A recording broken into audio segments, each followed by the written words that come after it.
Welcome, everyone, to another Friday in the Upside Down.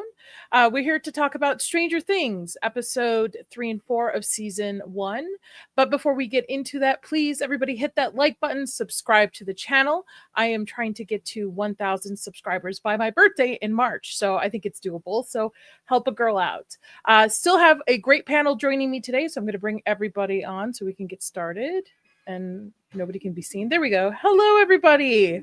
Full panel this week. I'm excited. Whoa. Wow. Hi, Nadia. Look at us. Hi. We did it. Toxic, how are you? Okay, he's not there. Nick, how are you? I'm there. I'm here. Oh, okay. Doing good. I am doing well. All right. Hanging in there? Yeah. Hanging in there. Sketch, doing good? Doing good. It's business as usual here. Yeah. Zax has his business pants on. Well, yeah, I don't have pants on because I was shoveling blizzard snow. And so what happens when I do that is I then have to come in and I start sweating immediately when you come in from outside when it's cold. And so I have a little bit of a glisten and no pants, but I'm ready to go. Let's go. Nice. Stranger Things, not Stranger Danger. Stranger Danger. This is an 18+ show, so folks. Okay. So please don't have your children tune in. Julie, I'm so glad you can join us this week. You are working overtime on Severance over there. Yeah, it's going to be kind of hectic. I'm covering Severance, almost at the same level I was covering from season 3. So that's new for me. And I'm still covering it from Rewatch and taking that way too seriously too, because I guess I'm obsessive like that.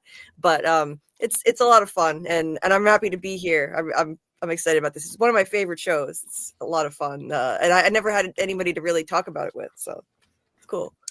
Me either. I'm a lonely nerd. I never had anybody to talk about with because my husband would not watch this one. He still thinks Steve is King Steve.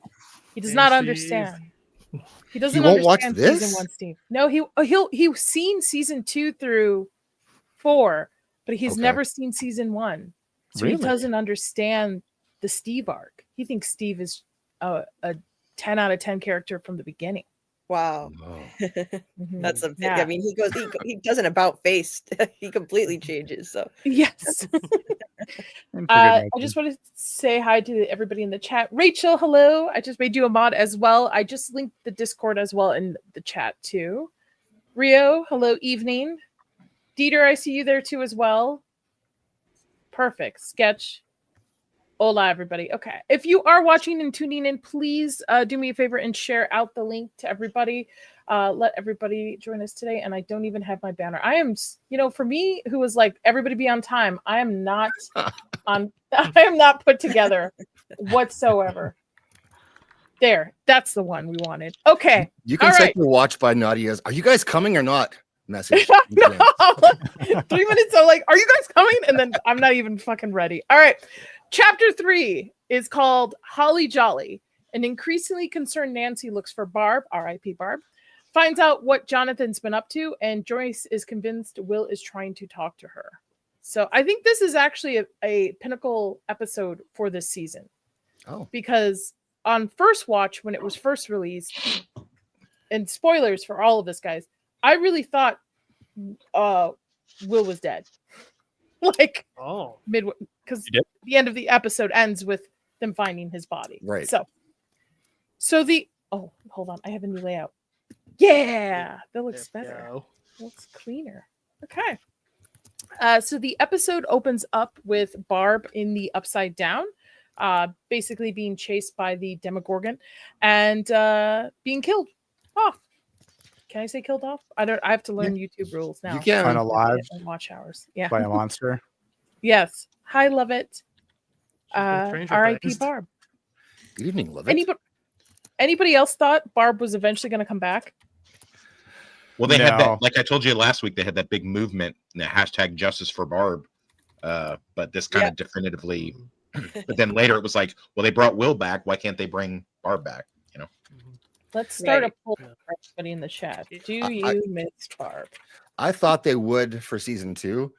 I thought they'd bring her back for that because of the push to have, justice for Barb and all that. And but I mean, ultimately, this is how they wanted it to be the story to go. So this is their story to tell, and I'm glad they didn't give to public pressure at that point. I'm sure they did later on with the show. We stuck to those guns. Well, here's a funny question about that one, if you don't mind. Yeah. Because back in the, I just put this together. Back in the day, it was Justice for Barb, and everyone wants Barb brought back. Now it's Justice for Eddie, and everyone wants him to come back for season 5. You think they're gonna? No. Are they gonna follow suit, or are they gonna bring Eddie back? No, they are bringing Eddie back. The official Stranger Things Twitter account said he will be back. Really? Yeah. Wait, really? Oh my god! Yeah. I don't as much as I miss Eddie, I don't like that. Yeah. You heard it here first, folks. Nadia's breaking news. I did not know that either. Hold on. Oh my god! In what form, though? Are they specific? It could be a flashback. They haven't said specifically how, but there's been some speculation based on some of Ghost Eddie talking to what's his name? Maybe he's been transformed. Oh, I don't like that. There's one of the I don't like that, though, one of the episode titles hints at a D&D character that has a lot to do with bats, which everyone's trying to connect dots to Eddie because of what happens to him. Yeah, right here. Stranger Things news. Now, I don't know how legit this is, but it said he'll be back. Okay. Well, that's not like the Duper Brothers or like Netflix, right? That's just someone who's. I mean, there's 1.3 million news and filming updates about Stranger Things, fan community, latest info on the cast. So, take it for a grain of salt, I guess. But 1.3 million people following them. Okay. Wow. I mean, I wouldn't be surprised if they give him at least a flashback. Well, they also didn't expect Eddie to be such a popular character from what I remember in interviews as well.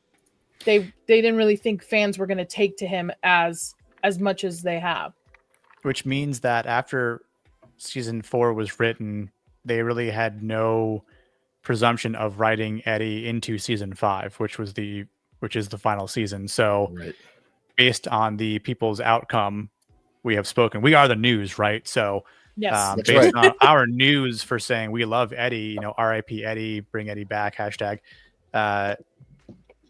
It seems like obviously they had to do some rewrites or maybe some reconsideration of their own, which is fine. I mean, it's better to have getting ahead of the curve before you fall behind it, like Marvel does a lot of the time. But I don't know. Yeah, I don't know if I like that. It feels like all the emotion that we kind of poured into him dying and the uproar that happened, it was kind of maybe all for naught, just a little bit. I don't know what you guys think. Well, I could see them bringing him back in a ghost form, maybe for the final battle for Upside Down, similar to that Harry Potter movie where I forgot which movie it was, where his parents came back, Sirius came back. 4.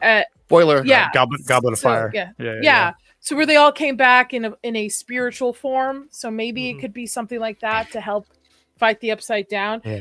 Bring my body back, Harry. Bring my body back to my father. There's also Harry Potter 7 is when right before he goes to confront Voldemort, he can see all their ghosts. Yeah. So it could be something like that where Eddie comes back because he died in the Upside Down, I believe. I gotta rewatch season. He did. We'll get there, but he died. Anyway, we're seasons ahead. All right, back to Barb. I want to say one thing. I think Eddie saved the show. I think that one character for me, at least for me, saved the show. I bought into him, and he's such a great character, great actor for that role. He nailed it, and that really, I think that's why I love season 4 so much. And it's for me, this easily the second best season. I agree. I also want to throw it out for everybody who might be coming in April to the Vegas meetup. We should do a meetup at the Stranger Things pop-up thing they have here. Ooh. Yeah. That'd be a lot of fun. Because they have a full Vecna coming out of the wall, a full Demogorgon you can take photos with, merch, all that kind of stuff. So make that happen. Anyway, Julie, sorry for interrupting.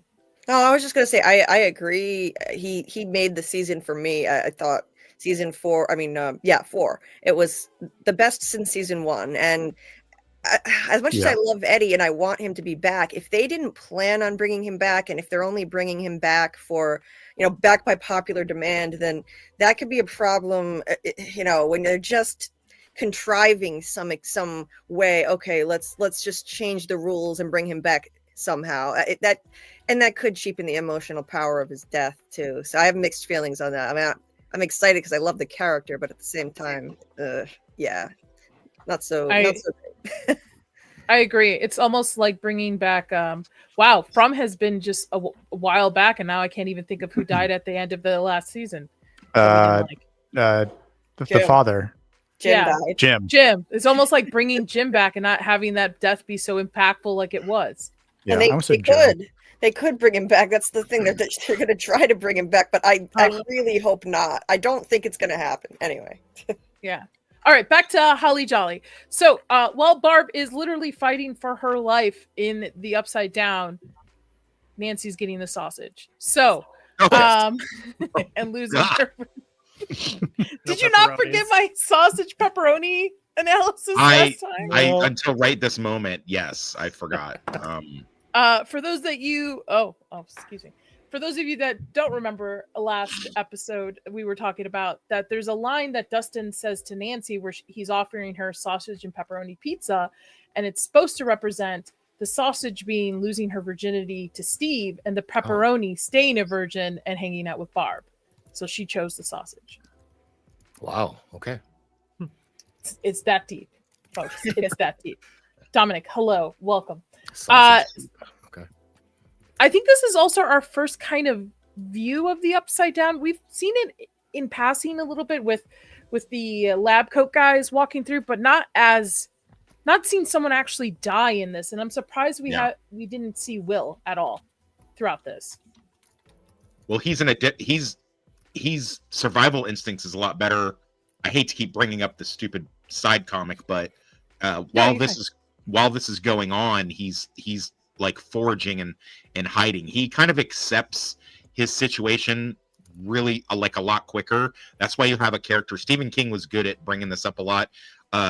Older kids and adults, they kind of lose that fear of the darkness and that understanding that there is this other world or this idea that there is, whereas younger kids around those age, they still very much believe in the supernatural and things like that. You know, he plays D&D, so he was off making hiding spaces and doing things like that. And there's like a good part of the comic that shows that the monster was onto him, and then Barb, did the thing with the blood. She bled and it came out after her, and it kind of went for an easier target. And then, Barb just kind of got caught unawares. So what is the spoiler alert thing? I always put a spoiler alert thing down there if we're about to go into heavy spoilers, so you can throw it up on the screen. Use it if you want it. If you don't need it, it doesn't matter. Thank you. No, I won't. Everybody should know. I actually should add it to the banner that there is a spoiler. I mean, if you haven't seen Stranger Things by now, at least the first season, I don't know what to tell you. You're doing something. It's only been 9 years. You're spoiling something. It's only 9 years old. Well, especially with season 5 coming out soon, I don't know what to tell you, folks. And and keep in mind, this is back in like 2016 Netflix, before they went crazy with the lengths to some of their episodes. Like these were still like normal TV length, right? 45-minute episodes, not these like mini movies for episodes. Right. Did anybody get the feeling that Nancy regretted losing her virginity right away when she woke up? Yes. Great time. Oh yeah. Yep.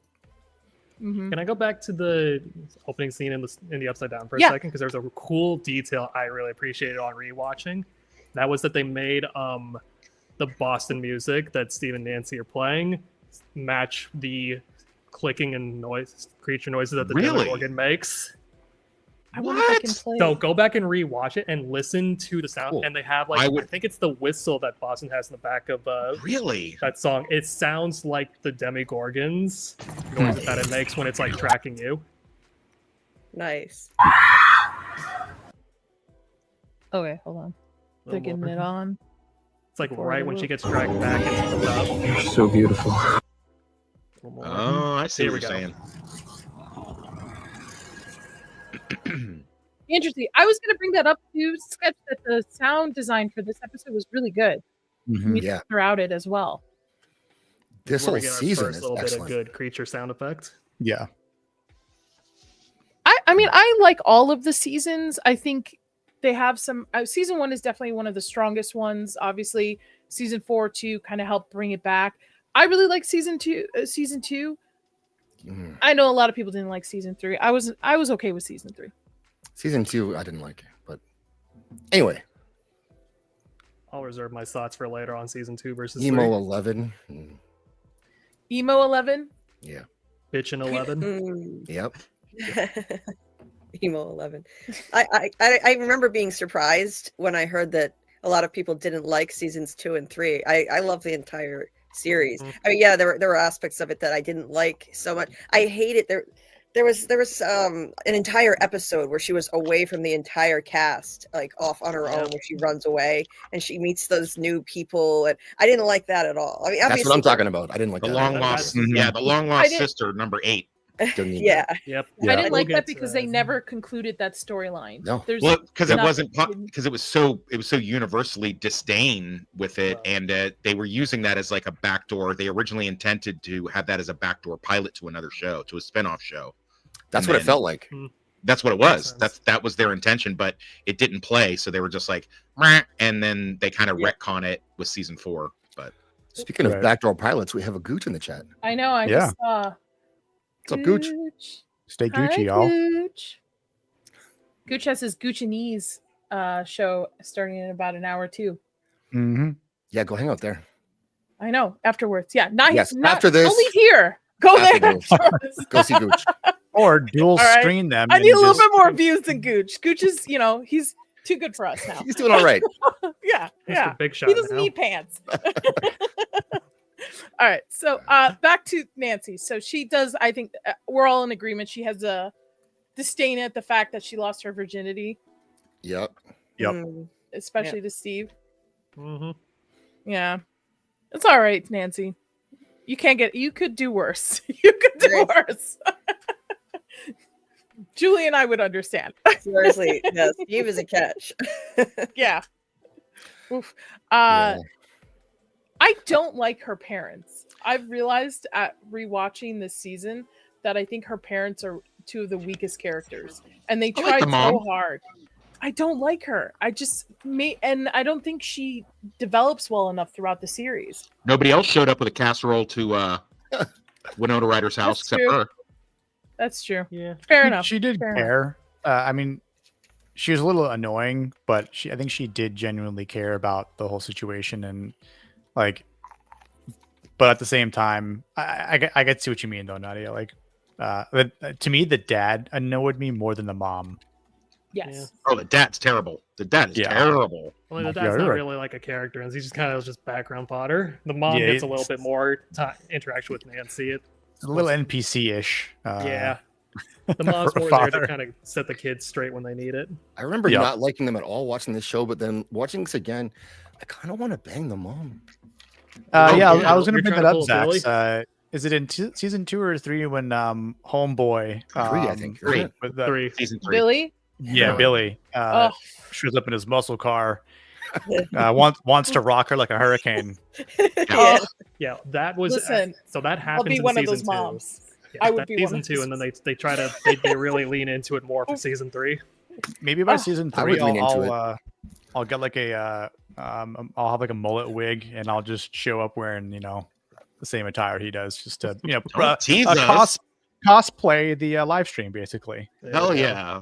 Gooch, are you also doing a backdoor competition? Oh, he did just have that surgery, so. Do you know what I'm talking about, Zex? No, what's happening? Remember that chick who did like 100 dudes in one day, and then there's another chick who did 1,000. Well, the one that did the first one is amping it up and doing a backdoor competition. Yep.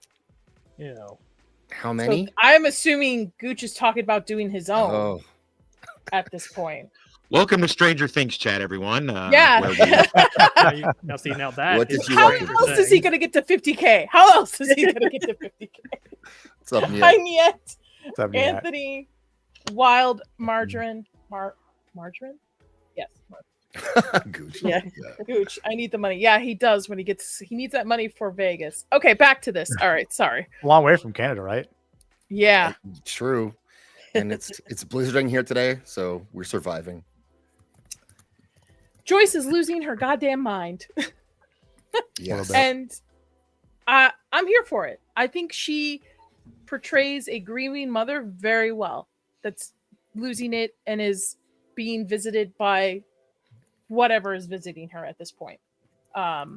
We are not yet to the whole Christmas lights setup yet. This happens towards the end of this episode, which I thought was a very clever way for them to communicate between the worlds. I was like, that's interesting way. I would never have thought that would be a way. I thought it was really cool later on in the episode where the Demogorgon comes out of the wall a little bit, but I hate the fact that like we see a couple of these things and we never see it again. Like it's never it's never approached again to be this like horror aspect of this show. Right. Yeah. I thought that she did such a good job just expressing pure desperation as the mother. I thought I never really like, she's been a good actress, but on this, she actually really, I thought, pulled me in. She seemed like a crazy mom. Oh yeah. Yeah. She Well, was that's the thing about something like this is like, if you're being told, it's that whole, goes back to Greek mythology with, I think Cersei or whatever, the one that could see in the future and no one believes you. And so it'll drive you mad. Like if you know the answer to something and everyone's just kind of like, yeah, not now, kiddo. Or they think you're nuts. It's just such a great line. I don't know if we want to wait till the slide is up for it or if you have a slide for it. But the moment when she tells her son, when she was like, I know I sound crazy. I know. I look crazy. I get it.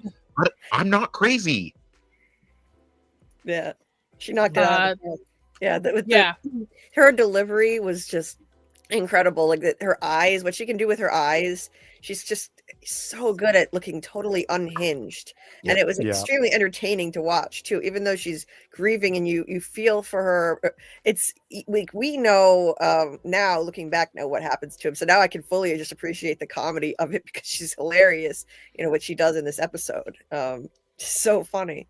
And like, yeah, this entire season really, it's low-key funny even as she's suffering grief at the same time. Yeah. What is DBD? Love it. You'll have to explain. Oh, Tabitha! Barb does deserve better. Hello. Hashtag justice for Barb. Yeah. I think she plays a Midwestern mom very well. I don't know, unless you're a Midwestern person, like you grew up in the Midwest, you might understand what I mean. But she plays a Midwestern mom really well because this is Hawkins, Indiana. This is the Midwest. Very just like down to earth, kind of. Doesn't take any shit. Like knows her child. Doesn't go with along with the cops. Is like, no, I know something's wrong. I know. Even when they find the body, still doesn't believe that's her kid. Right. So like very Midwestern mom. In a sense. Yeah. You asked us earlier, Nadia, if we thought he was dead. I didn't until I saw the body, and then I'm like, oh, okay, so he is dead. Okay. My bad. Yeah. Yeah, when I first saw the episode, I was like, really? They killed the kid off that fast? Yeah. I was like, wow. But I'm like, okay. I didn't think so because they refused to show a close up like an overhead shot or anything like that actually like legitimately looked like him. So I mean, because there's plenty of other shows and movies that do that, right? You'll see like, something that specifically points or indicates that's them, and they do this thing where she asks if there's a birthmark on his left arm, I think it is, and it like cuts to a different scene. So, and next thing you know, she's storming out. Huh? It cut outside the morgue, and then you just see her storming out afterwards. Yeah, exactly. Yeah. I thought they were intentionally keeping from hiding the body in this episode because they were trying to make a big reveal of like what kind of damage did the Demogorgon do to him before it spat him back out into the real world. Oh, interesting. Yeah, maybe I was not conspiracy. Maybe I was just a young thing with not a lot of conspiracy theories experience, thinking that they're going to kill off this character. This is around the time Game of Thrones also was running as well. Characters are never safe, and obviously when we find out down the line where it's a fake body, completely threw me off. By the way, it makes me look at the X-Files differently too as I'm watching. I'm like, wait a minute. This could be a True.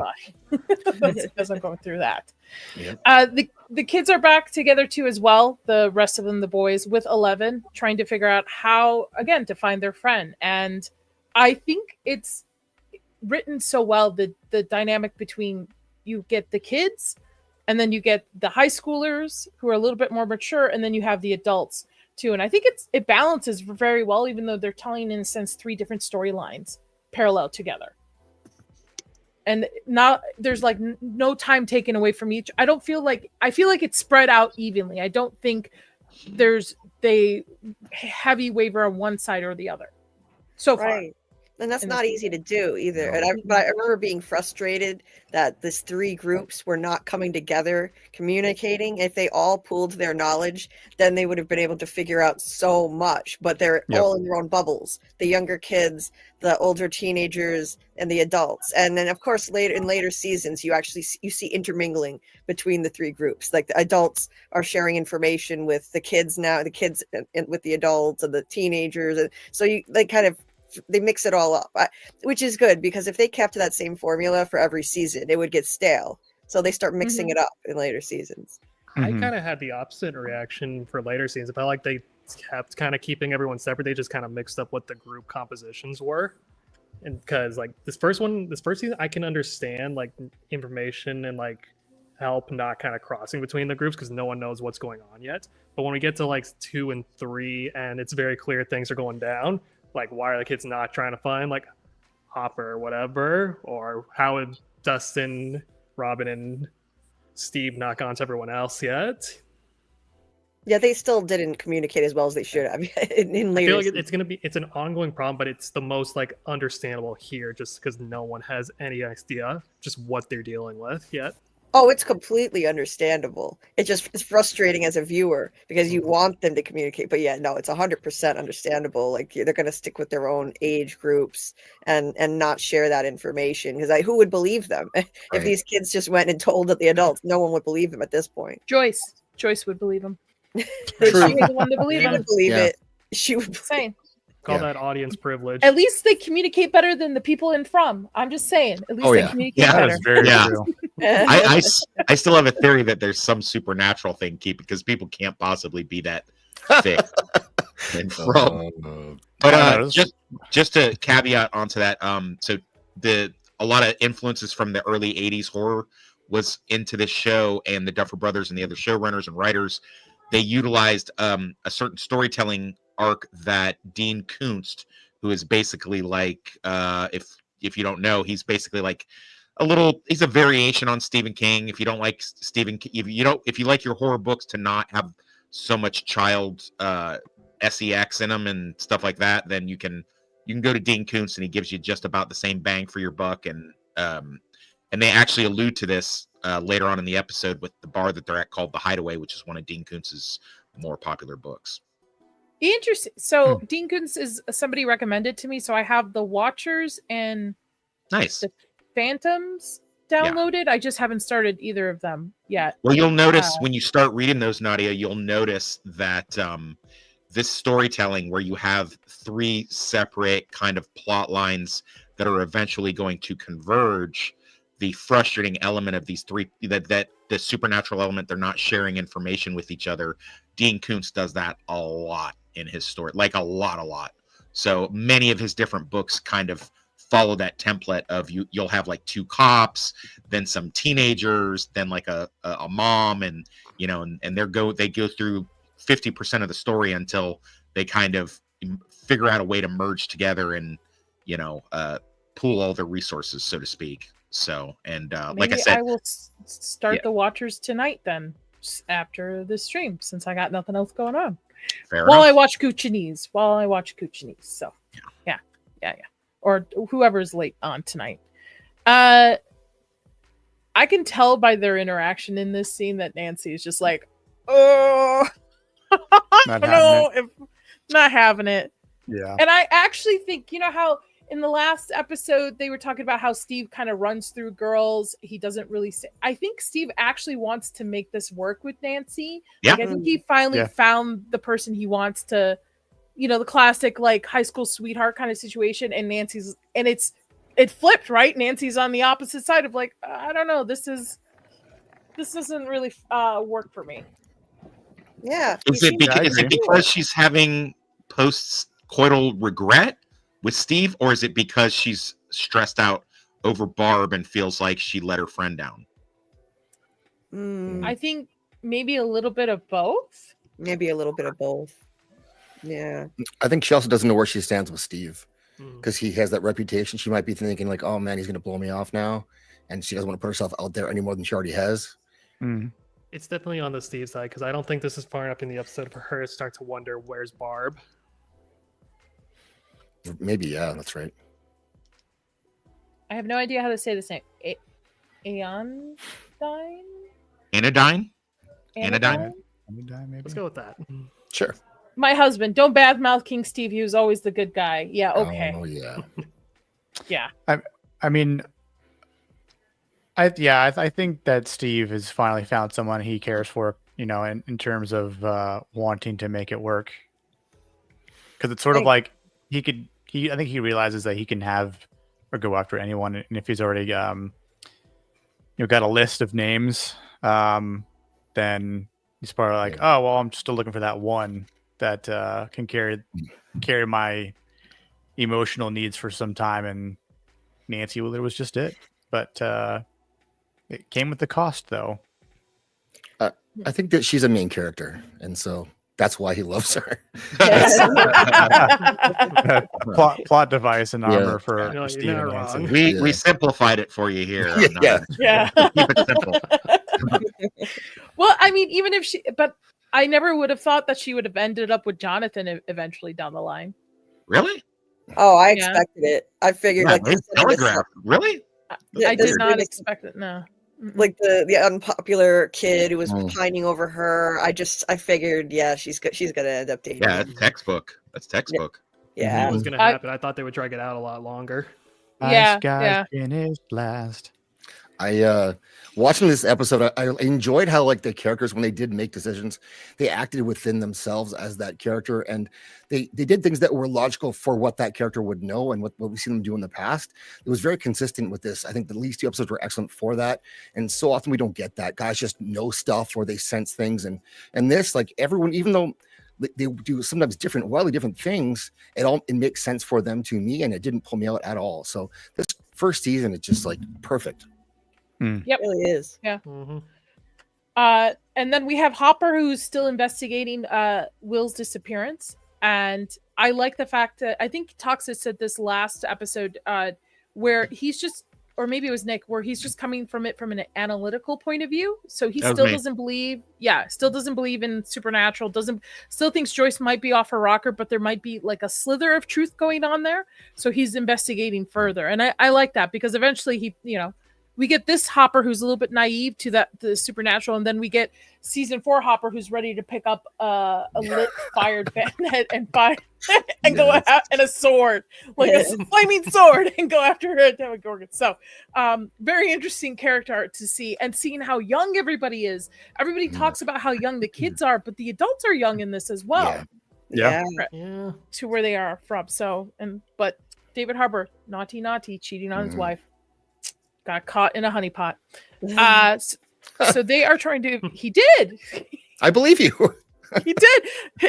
He's married to. Not a lot of people know who she is. Lily Ann. She's a British pop star. Okay. If you listen to I think one of her songs, you probably know it. It's a song that she wrote about her brother's drug addiction. Anyway, she honeypotted him on a dating site and caught him.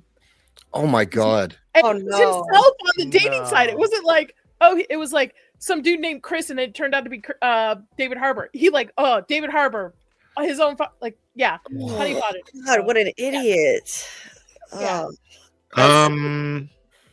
Yeah, I'm not gonna. Elfie, I don't think you want me to weigh in on this. You're not gonna say. So naughty David Harbour, but we like Hopper. But Did she deserve it? No, I don't think so. But was she like a psycho, and he's like, I need to get out of this, and I don't. Not from what I read. But this David Harbour guy, is he wealthy? I mean, he's Red Guardian for the Thunderbolts. Yeah. So he's wealthy. Not poor.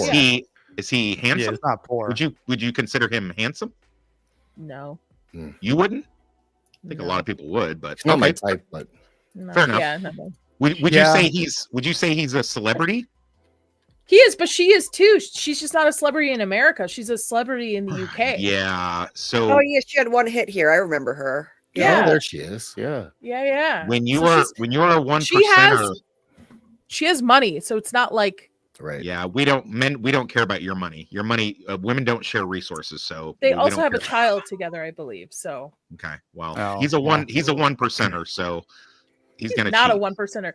Other than Red Guardian, he failed at Hellboy. Yeah. Anything else he's seen, he's awful in Red Guardian as well. So I don't think he's a A-list actor. I think after not Stranger at Things all. season 5 is done, I don't think we're going to see much of him other than if they continue with the Thunderbolts. He'll be Or regular. He'll what a pop shame. up every Stepfather. now and then for an action movie, kind of like. Isn't that he the Violent stepfather Night to movie. Lillian's kid? Stepfather. Thank you, yet. But anyway, I don't think he's a 1%er. Hey, Jacob. But okay, so he should have told her it was a prank, and he was in on it the whole time too. Jacob. That was a For prank. research purposes. Yeah, I was pranking you. You were pranking me. Yeah. Did she leave him? Did she leave him? I only It's- read up on the honeypot thing. That's as far as the gossip I know of. So Bet you It's $1 research she for a didn't. new movie my agent gave me. He just told me to get There method you acts go. here. Yeah. Right. It's like, No, no, babe, I was doing. Hopper. It's Love called you. It was method you. acting. we just don't love what's that, Nadia? Hopper. Oh, We love Hopper. We do. I like Hopper as Yeah. a character. Yeah. I really enjoy. same. I can Yeah. forget, but he's outside of Hopper. I have not liked any roles that David Harbour has had.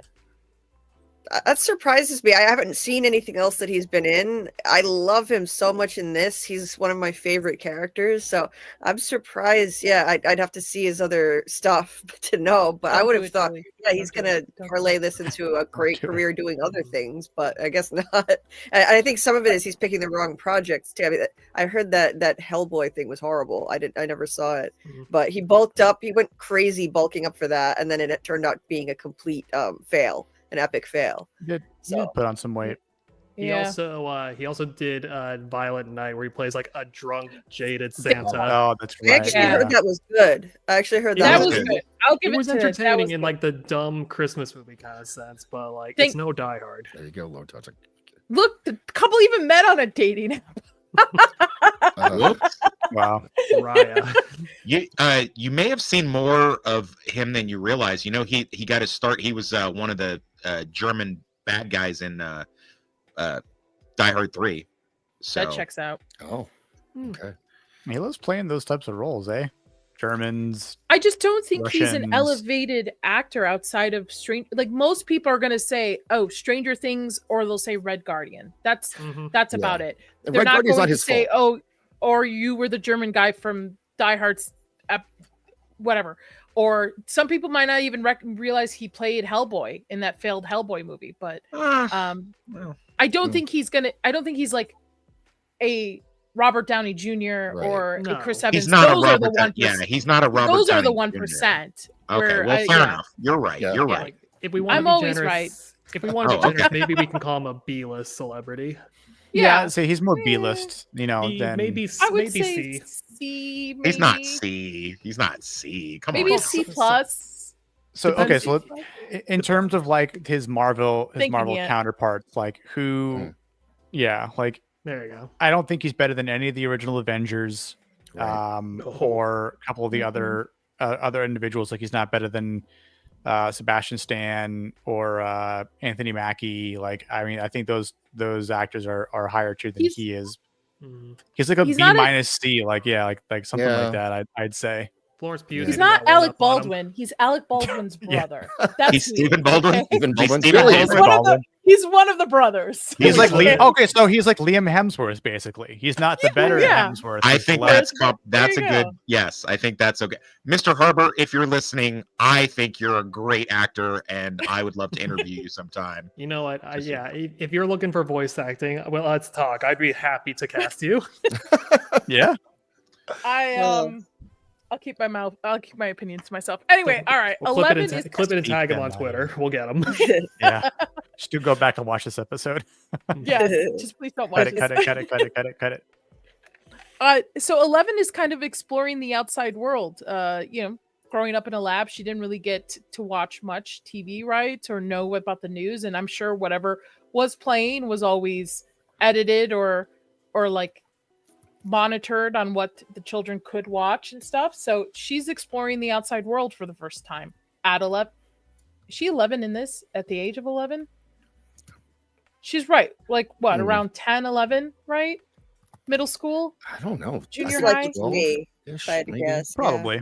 11, 12, maybe? Anyway, we'll say she's 11. 11 and 11. Which I do like this. I do like that they have slowly started to introduce her into the real world of through the aspect of like what we all do. The TV. The news. Right. Yep. She was While in the library. You're just pulling out the facts today. Yeah, you want me to stop? I'll stop. If you No, want me you're fine. You're fine. I like it. Go ahead, Julie. Sorry. No, you go ahead. I don't have anything. Go ahead. Oh, okay. No, I was just I was just gonna say, like, that's interesting. I didn't know that was a reference to or an homage to Stephen King's novel Firestarter. Yeah, that's cool. Yeah, pulling out the fun facts. I like it. If you do a drinking game especially on season 1, like me and my girlfriend did when I did a rewatch of this after Nadia invited me, if you do a drinking game of every Stephen King reference, you will be destroyed after just a couple episodes. There's like 4 Stephen King references in this episode alone. Firestar was the only movie that I recognized on the show that I was on with Zach's this Wednesday. Yeah, I saw that. Yeah. It's the only. I just held up a Funko. I was like, just kick me. The only movie I've seen out of all of these movies. Definitely have to work on the format of that game to make it a little bit easier to follow and not such a train wreck. But it was fun. Yes, it was fun. It was a lot of fun. I lined up my Funkos. I was ready. For sure. I enjoyed being exposed repeatedly for lack of knowledge, both for music and for movies. Yeah, as soon as music came up too, I was like, "Here you go, just kick me out." Eject into the sun. I like the references. I agree with you, Toxic. There's a lot of Firestarter. The movie, I think the original movie does a little bit closer to the book adaptation, not the new garbage that was released 2 years ago. No, don't watch that new one. Oh, it's terrible. Yeah, but the book is great too, and it does reference a lot of it relates to MK Ultra, right? Yes. MK Ultra. Yes, which a lot of is referenced in this as well, which supposedly doesn't exist anymore. Government. Well, this was an actual place, right? This is the idea of this is based on an actual facility they had in Correct. Right. Mm-hmm. Yeah. Correct. I think I've seen people walk around that facility, but I've never seen actually inside of it. So the story for that was they were trying to do this with apparently younger people and have them see if they could kind of like the what was that Goats movie? The Men Who Stare at Goats. The Men Who Stare at Goats. Like George Clooney. Yeah. The idea is that when you're younger, before you go into puberty, your pituitary glands and whatnot, you're more receptive to chemical training and you have a higher degree of potential psi abilities. Whereas as we get older, it degrades. That's why, like in the novel, Andy, the father of the Firestarter girl, Drew Barrymore, Charlie's character, his is very toxic to himself. See what I did there? He gets like bad. They kind of allude to it a little bit in this, where she gets nosebleeds when she uses her powers. The father in Firestarter would get nosebleeds whenever he used his because it was creating pinhole pokes inside of his brain every time he used it. Whereas Charlie had no ill results on hers except for the fact that she couldn't control it. So. Should we just review Firestarter instead of Stranger Things? Let's go. Firestarter's pretty dope. Insane. I'm planning on I'm planning on doing a review of the book versus the film. Not that abomination from 2022, but the 84 film. Right here. Yep. One of the Nice. originals. Oh, nice. So we get more of 11 exploring girly things because didn't have a lot of girly things going through Nancy's stuff. Pretty things. Yeah, pretty things. Nancy asking around, wondering if anybody has seen Barb, heard about Barb. I like also the phone call when she calls Barb's mom, and Barb's mom at first is like, wait a minute, isn't she supposed to be sleeping over with you? Oh, yeah, right. Yeah. Got caught. Right. Yeah. I forgot that was our cover story. My bad. The tension with the boys and the bullies. The Montauk Project. That's what I was trying to think of. That's what it's called. Yeah, this show, I don't know if you remember me telling you last week, this show was supposed to originally be called Montauk, and they were supposed to take place in that area, but they changed it to this fictional place here in the Midwest. Hawkins in the Indiana. Indiana.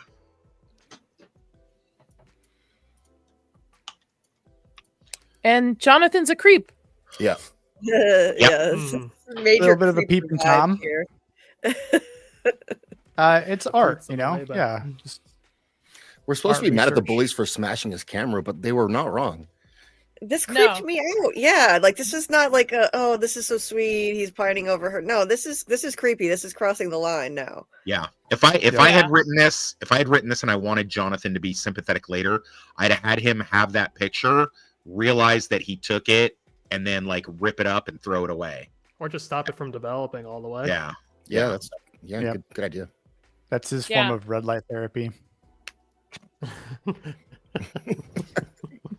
So this scene right here with Joyce with the Christmas lights, this is heavily like when the show was being advertised for Stranger Things. This was the scene that they showed a lot, you know, completely out of context, like back when they knew how to do trailers a little bit. So you're just like you don't really know what the context is of it, but just this woman seeing the lights just appear and looking at it in wonderment. This was all over all the trailers. Yeah, that's my biggest bone to pick with nowadays, how they edit and cut down movie trailers and TV show trailers. They show way too much, especially for movie way trailers. too much. Like No, if you agreed. watch there's a new horror movie coming out at the end of this month called Companion. If you watch the trailer that got released, it basically shows the entire movie. Oh no, I wanted to see that. Damn. Well, also, this is an era where like not everything had to be like CGI. So like if this was like done today, this whole like room with these lights probably would have been like on a green screen or something, and they would have like Secret Invasion style, like, can we swap the plants in the corner out for a different one? Yeah. Like that someone has to go through like hours upon hours of setup, getting all those lights set up across that way like that, and have them all wired to work like that. Sleeping over, the code word for fun. Love it knows. Girls know. Girls know. Guys know too. Oh yeah. Yeah, I feel like guys get a little is not as lenient as girls growing up. Well, we would This is probably my say like opinion. camping out. We would be like, hey, me and Zach's are gonna go camping out in the backwoods, and be like, all right, bye. You know, see ya. But not gay. I mean, all right, well, whatever then. I mean, maybe That's how you want to be about it. We just say that part out loud. So Okay. then Cool. whatever happens in the woods stays in the woods. Yeah, it The does. costuming regular for this old- show is so well done. Sorry, Sketch. Go ahead. I was just gonna say, you're just having a regular old Brokeback Mountain. That's right. Should we review that instead? I can pull that up. Nadia. I can pull that up. Yeah, I'd be down. What? It's a real love story. You guys can't get it. R.I.P. Heath. Yeah. Yeah. I love the costuming in this show. It's so well done to the 80s. Everybody, down to the librarian, to everybody that they like, random people, NPCs that they have in the background. Very good, close attention. Does anybody offhand, before I go look it up, the budget for this season was? Ooh, I don't know. I don't Season know. I could one, look it up straight if you give me a minute. Probably on the wiki. Hold on. We're all looking it up at 6 the same time. 6 million. Okay, so season 1 was 6 million per episode. Season 2 had a budget of 8 million per episode, and season 3 budget is 10 million per Okay. episode. Okay. Wow. They don't have season 4 available. It's not bad though. 30 million per episode for 30? season 4. Wow. Wow. Yeah. That is How much of that is actors? That's The crazy. actors are getting paid for this now, right? So that price will go through the roof for all of them. But even though each episode has increased in price per season, the continuity and the consistency, I feel like, is the same throughout. Yeah. Like it doesn't change. Maybe the camera work is better, maybe lighting's better, but overall, I think it fits together all 4 seasons. Right. Costuming, locations. There's no jarring like season. Like, oh my God, season 4 to season 5 is like, oh my God, it's so crazy. There's nothing like that. It doesn't. I mean, I think you could argue because of what season 4 is, and I don't want to go down that rabbit hole, but because of what the main thing is, they had to have a lot of, they had to use de-aging, they had to use, a lot of VFX for the main antagonist, stuff like that. So I could see it. I didn't know it was that much, but I mean, they did end up in Russia. Yeah. They have a whole Russian outpost that they gotta like CGI in.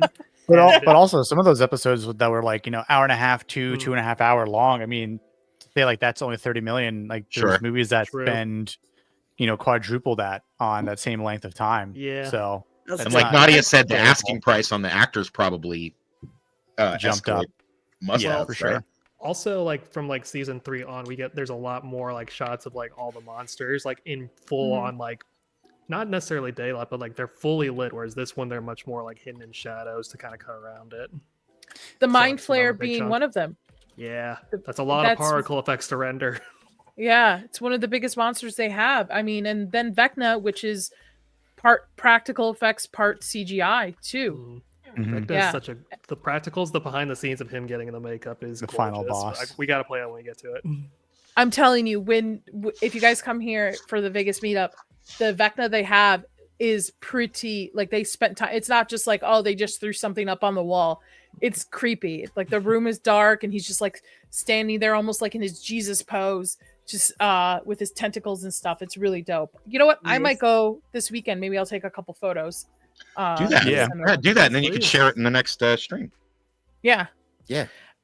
So Hopper's getting close to figuring out what is going on at this lab and injunction of trying to find Will. He's getting close. Again, analytical. He's going through data. He's trying to find. I also think this has kind of rejuvenated him a little bit throughout because in the beginning he was a drunk, kind of just willy-nilly going on, and then he's now on the case, right? He's laser focused. He actually has something to do.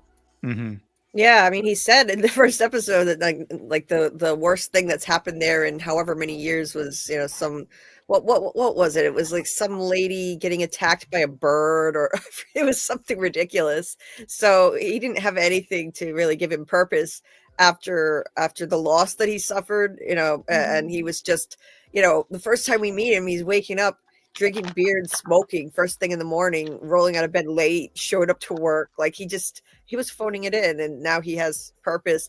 And I think it also helps that it's the son of, someone he actually cares about, who he has a past with. So he's getting, closer to her again. And so it gives him even more motivation. Agreed. Yep.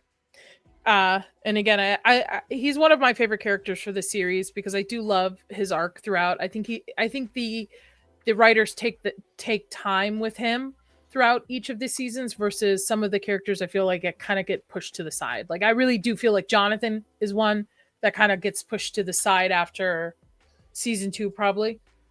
I think 3 and 4, they start to kind of just write him where they think that he fits. But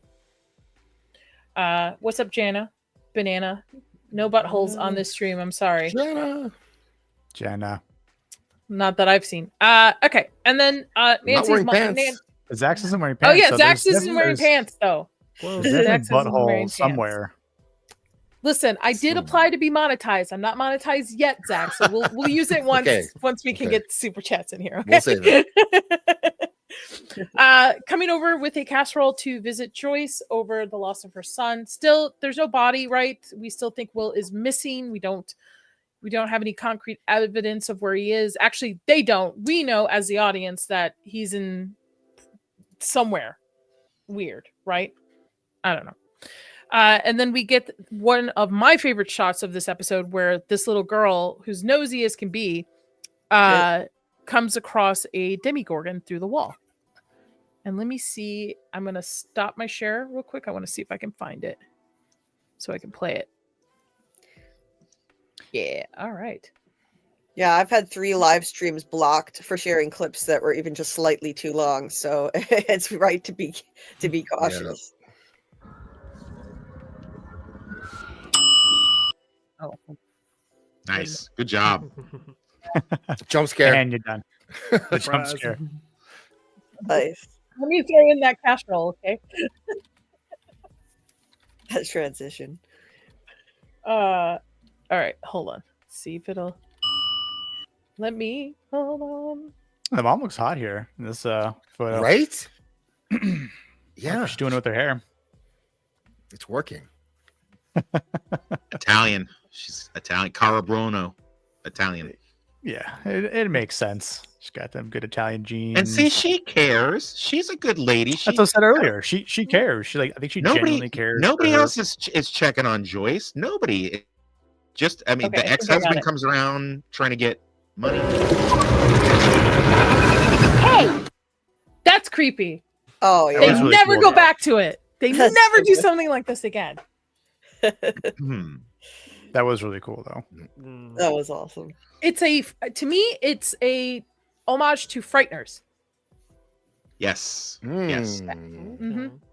Maybe more Anybody ever- poltergeist, a little Good more catch. Maybe poltergeisty. Yeah. I can see that, Mhm. but I love Frighteners, and it's one of Same. I think it's very underrated. I don't think a lot of people have it on their list, but I think it's very good. I agree. Agreed. Let's watch it right now. Right Yes. now. Right now. Change the title of the stream. Yes, Frighteners. Frighteners. So Joyce is like, yeah, thanks for the casserole, but I need you to get the fuck out. Yeah. Yeah. She. That's pretty much. I mean, that's pretty close to what she's. Yeah. She's like, thank you for the casserole. I need you to go. I need you to okay. get out. Like, I need you to leave. All right, and then we get the bullies with the camera, and yeah, I believe. You know what? Rewatching this, everybody's right. Yeah. The bullies are in the right here. They Bullies are. were right. Yeah. Yeah. He's Chalk a another creep. dub up for Steve. That's right. And we're supposed to hate them, but and he's like, no, please, not my camera. But like, dude, Well, you have to go have a kind of seat cool, soon. man. Steve is in the right. Steve Yeah. is justified. The other guys are just the mean girl and the douche waffle Freckles. friend. They're just doing it to be jerks. They don't care. They don't care if it's justified or not. Steve Yeah. cares. But Right. they trust Steve. They know Steve's heart is the right direction. And so, I got to tell you, after you watch the entirety of this show, I think it shows pretty clearly that these other people are not really Steve's friends, and they don't really give a shit about Steve one way or the other. Sure They're enough. NPCs. yeah, I don't know, NPCs. just by the end of the season, even like Oh. They really don't make a return anyway. Nope. They don't. They're not No. written really in any further than this. I would even say once this season picks up, once they discover Will's body's fake, these guys aren't really. They're kind of pushed to the side anyway. I don't think they really have a. Well, they serve spotlight their anymore. purpose. they have Yeah, they like serve their one more. purpose. There's one more confrontation with Jonathan, and then after that, they're pretty much done. So If they recast them every episode, I wouldn't notice. It'd be fine. They just Yeah. beat some random yeah, townspeople. They're replaceable. it's Yeah. whatever Steve's new crew for the week is. Like Vecna Mhm. could have killed them off and be like, "Who are they again?" Right. Oh yeah, they were in season 1. That's right. Oh well, and move on. Just 2-dimensional textbook bullies, just Yeah. not meant to stick around. But looking back, I can't believe I actually felt bad for Jonathan. Like, what was wrong with me? I mean, he was being a total creep. They were Well, right. because it's just the same reason was why I thought Will was really dead. The score, and I know you can't play it, and I'm not asking you to because I don't want you to get shut down. But the score is so good, it makes you like I don't know what the song is. I'd have to look it up. But there's this great song that plays as they're doing the funeral thing for Will, and then there's this great score right here when his toy is smashed on the ground, and he's just basically like, I already lost my brother, now I lost my only thing that I like, and now this girl thinks I'm a creep, which I kind of am, and maybe I think I'm a creep. But the music is telling you to feel sorry for him. Wow. Yeah, you're probably right. It affects emotions. Music has a profound effect. But in retrospect, I think Steve was right. And looking back at it now, I think Steve did genuinely care for her. And at the time, I was just thinking he's only going after her because she's hard to get.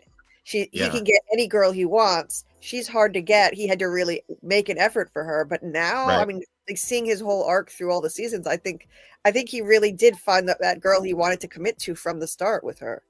Oh, facts. Yeah. I don't know why I just thought of this, but imagine if like the Radiohead creep song just started playing that. Like, I'm a creep. What the hell am I doing here? You know, feel sorry for Jonathan because he looks sad looking with his sloth looking eyes, and he is not an attractive boy. No. Well, he probably can't afford to buy a new one of those cameras. I mean, they don't look like the wealthiest family there in Hawkins either. So, well, don't be a creep. Yeah. Or how about this? Don't process it during school hours. Exactly. Yeah. But as far as like Steve goes, like you don't even have to leave this season to see the character develop, because like 2 episodes later he gets a redeeming episode. Absolutely. Yep, he does. Even before the climax. God, do I like Steve now? Oh, you gotta come around to Team Steve, Nadia. Team Steve, baby. Team Steve. Yes. He did nothing wrong. He did. I also found and in this episode too, we get one of our first flashbacks to the interaction between, and I can't remember this doctor's name. Brenner. Brenner and 11. And anybody else find the scene a little creepy? Yeah. Super creepy. Yeah.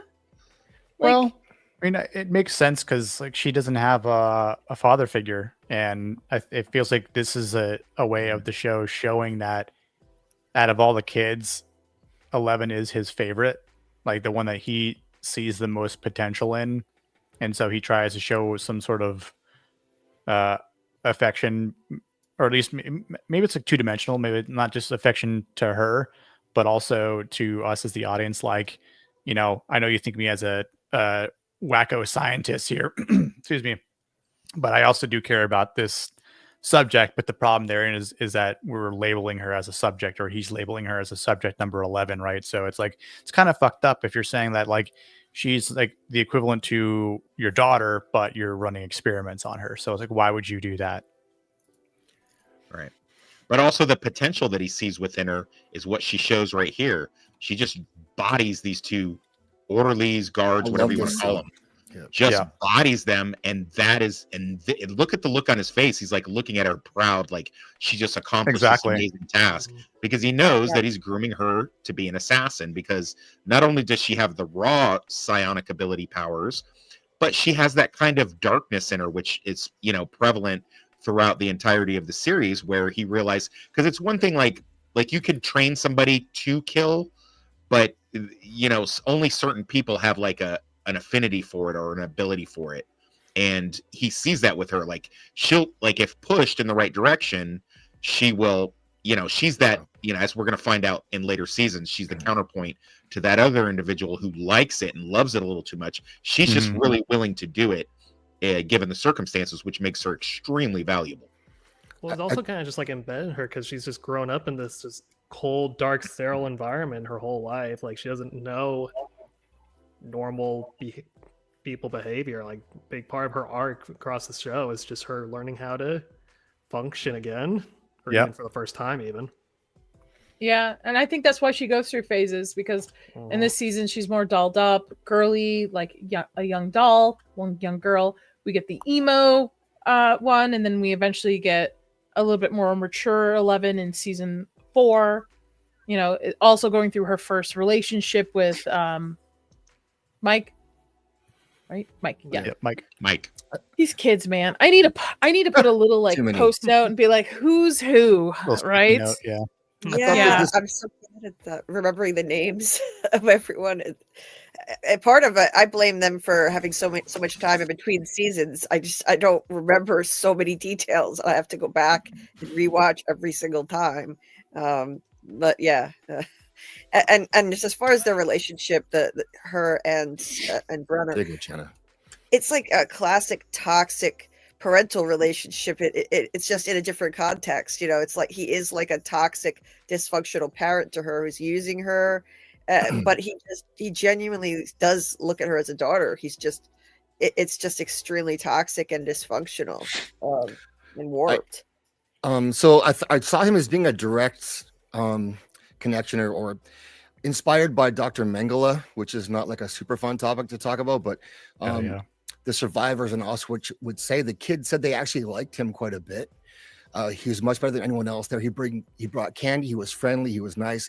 He did horrible things, but to the kids, they preferred him. They tell those stories about how he was the one they hoped was coming because he'd bring suckers and hold their hands, and he gave them if they survived his experience, horrible stuff still too. Horrible, not Nazis bad. He would do additional surgeries on him. And there was one girl that he saved her. She had really bad tonsils infection. And so he did some horrible thing to her. She survived that. So he removed her tonsils so that she didn't die from that infection. It's just like, he's a monster, but compared to the other monsters around, the kids thought he was, I guess, the better option. And this guy's a lot like that. Like, these kids are tools, they're experiments, but he acts as though he really does care about them. And to an extent, we get sucked into that because we feel that from him, that he doesn't seem to want to hurt her, but yet he hurts her all the time.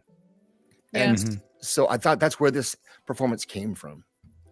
Kind of like a Stockholm syndrome in a sense, where you kind of love bomb. So even if you're doing horrible things to them, they still, in a sense, they won't run away from you. They prefer your company.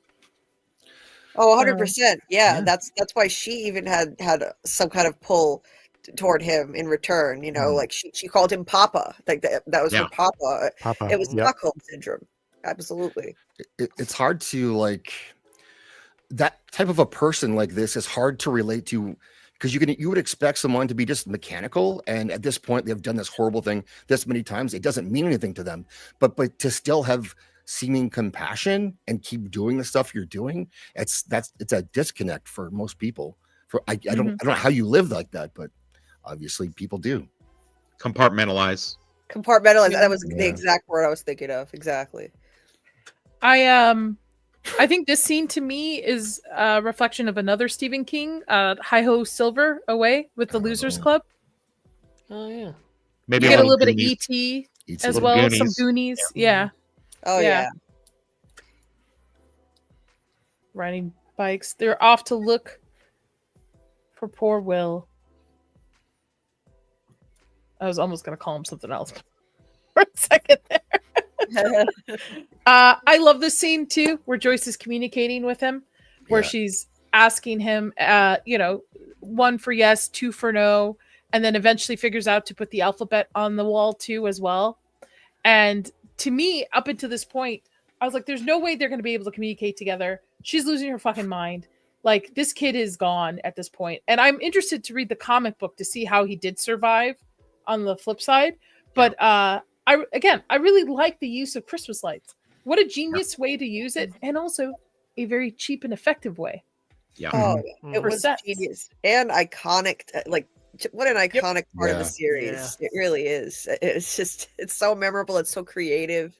I just loved it. I appreciate this for setting up kind of what becomes Joyce's like recurring theme every season, is like, what new creative way is she going to find to like solve the mystery when no I actually don't like that. I know she needs a purpose and a thing, but I don't like Joyce them giving her a puzzle to solve each season. I don't know that I like that. I think it's very contrived. It's great here, but by the time you get to season 4 and she's got to figure out another puzzle and everyone thinks she's nutso, I'm just like, we've done this. Like, we've been there, done that. By the time, stop thinking she's nuts, people. Like, come on, we all survived this first season, and I get it. Season 2 is in a sense the aftermath, the what you get for what happens in season 1, right? In a sense, judgment, in a sense. And season 3 is off the rails. It's just, I don't know where they were going with. Again, I like it. Sketch, I'm with you. I liked it. And season 4 kind of brings it back to the more sci-fi horror aspect of it with the huge mind flare and Vecna and all this stuff. Well, season 3 is a manga, but But anyway. you know what they never do that really suspends disbelief, Nadia? They never have Joyce pull a character aside and go, I told you he wasn't dead, and I was right. So I told you this. Remember that when I told you guys that? Like, and this has happened a lot now. Now, in season 1, yes, it's marginally forgivable, but later on, I feel like they'd be like, all right, Joyce, what's the dealio? Like, what's the not now kiddo trope is really, I don't care for it. Yeah, it becomes unrealistic. It's like people in From not believing someone about something ridiculous and crazy that just happened. Like you've just been through all of this. You still think this is hard to believe? It becomes contrived and not believable at all. There's a great line from. I'm sorry. Go ahead. No, I was finishing my thought. When they continue to not believe Joyce, it becomes like a trope that they're just continuing through the series, and they don't need to do that. There's a great line in Firefly. When they start to discover that the girl has some sort of supernatural psychic powers, and the pilot was like, psychic abilities? That sounds kind of like science fiction. And the wife is like, we live on a spaceship, dear. Right? Oh no. Oh, hey, I gotta go. Yeah. Kick me, Nadia. Kick me now. Eject. I completely forgot what I was going to say. You love Nathan Fillion. Oh God, no, he's creepy. There's something. Yikes! Come on. Is it his hair? It's something. No, it's not the hair. Just something throws me off. I went on a whole. There's something. I'm telling you, something's gonna come out one day, and then I'm gonna look at all of you and go, "I was right." He's known for being an asshole. I mean, he's known for being a total asshole for one thing, but I don't know how creepy he is. I wouldn't be surprised. He's from Alberta. He can't be bad. All right, so they find the body. Everybody. By the way, they never use this quarry again. As well. It conveniently disappears after season 1. Oh. Mm-hmm. Do you mean after season 1, Nadia, or do you mean after this? After season 1, what Sketch just said. They never use this location again. Okay. They go back to it, I think, one more time. Yes. A very significant time here. Well, that's it. After that, it's just conveniently not. I think a certain character name drops it in season 2, and that's about it. I see. Okay. I find the ending to this episode pretty emotional, and I even teared up a little bit, even knowing that he's not dead, because of how well the performances were. And this just by the body language of like these kids coming home and then having to tell their parents, like my best friend is KO'd, Hopper seeing this and believing it, and then knowing that he's gonna have to be the one that tells Joyce too on top of it. And then Joyce off in her corner lighting up Christmas lights, thinking her kid's alive, too. Completely threw me for a whim. We also, earlier in this episode, which I skipped over, was Nancy came home to her mom crying because they hadn't found Barb yet. And I think that was the moment she was telling her mom that, like, Barb is missing as well. Because I believe it's Barb's parents that are sitting in the living room when Mike comes home to his mom. Oh, yeah, really? Night for the Wheeler I must have family. missed that. Yeah, I believe it's them. Let's see if I can find. She cares her though. Like she knows something's wrong and with her son. Yeah, it is. Oh yeah, there it is. She's like, there. Well, there's really Nancy concerned. too. Yep. Can you imagine like being Mrs. Wheeler? Like the last 2 years, your daughter just came home, told you her best friend is also missing, probably also admitted to doing things with Steve, and then your son comes home and says his friend is dead too. Like, yeah. Oh dear. Meanwhile, she's got a husband that's all he cares about is the dinner on time. God, I hate him. So the end of this episode ends with Will's body being found in the quarry. And by the way, after watching this next episode that we're going to talk about, very X-Files. It's true. Zach, so you got to go. What do you got going on next? Who cares? Great show, guys. I will be back next week. Thanks for me on, Nadia. I love you guys, and keep watching the show. I'll be in the chat and stuff. But okay. Later, Zax. See you later. Zax. Good night. Thanks, guys. Okay, so chapter 4, the body. Refusing to believe Will is dead, Joyce tries to connect with her son. The boys give Eleven a makeover, and Jonathan and Nancy form an unlikely alliance. Before we get into this, thoughts on episode 3, Toxic. Love it. Okay. Great episode. Nick. Yeah, it was good. I mean, you can start to see the tension build up, and makes things a little bit more mysterious and concerning going into episode 4. Sketch. Yep. Solid episode all around. Love a lot of the way the characters get developed. I love introducing Joyce's puzzle technique, Fight Me. I will have questions that I think about it that I'll pick the brains of for anyone who's read the comic, because there's one thing I'm not sure of, but no, I love a lot of the setup that they did in this episode. Were we rating these at all or no? You are up completely open. Did we do that last week? I don't remember. I think we just gave thoughts on each episode, not so much a rating overall. But you're welcome to it. Like if that's what you want to do. I'm not picky about it because these seasons have been out for a while, and we're definitely going to be going through some high and low throughout this journey. Julie. I loved it. I mean, every single episode of season 1 I think is stellar. There's not a single mediocre episode of the entire thing. It's about as close to perfection as you're going to get, and this one is just so memorable for the thing that's most iconic again is the Joyce scene with the Christmas lights, of course, and her solving the puzzle, and like that shot of the thing coming through the wall. Like, I mean, it's just if I were rating it, that it would be 10 out of 10 for me. I feel the same way. I think this is a pinnacle. I'm echoing somewhere. This is a pinnacle episode of the season. I think this is a turning point for the season as well. Upon watching it the first time, I really thought Will was dead, and it felt this season there was like a heaviness to it at this point. Leading up to this was just a missing boy, and we knew there was something supernatural going on. We knew there was a creature. Hell, we didn't even know if Barb was dead, right? We thought maybe she was eventually going to come back. But I think this episode kind of turned it a little bit more and just made it a little bit more mature and heavier through the season. So the title pays homage to Stephen King's short story, The Body, which includes in his collection of different seasons, which I have, and later adapted into Stand By Me, which is a great movie. So let me share this screen, and then we'll get to talking about season. Oh, what did I do? Here we go. Oh, hold on.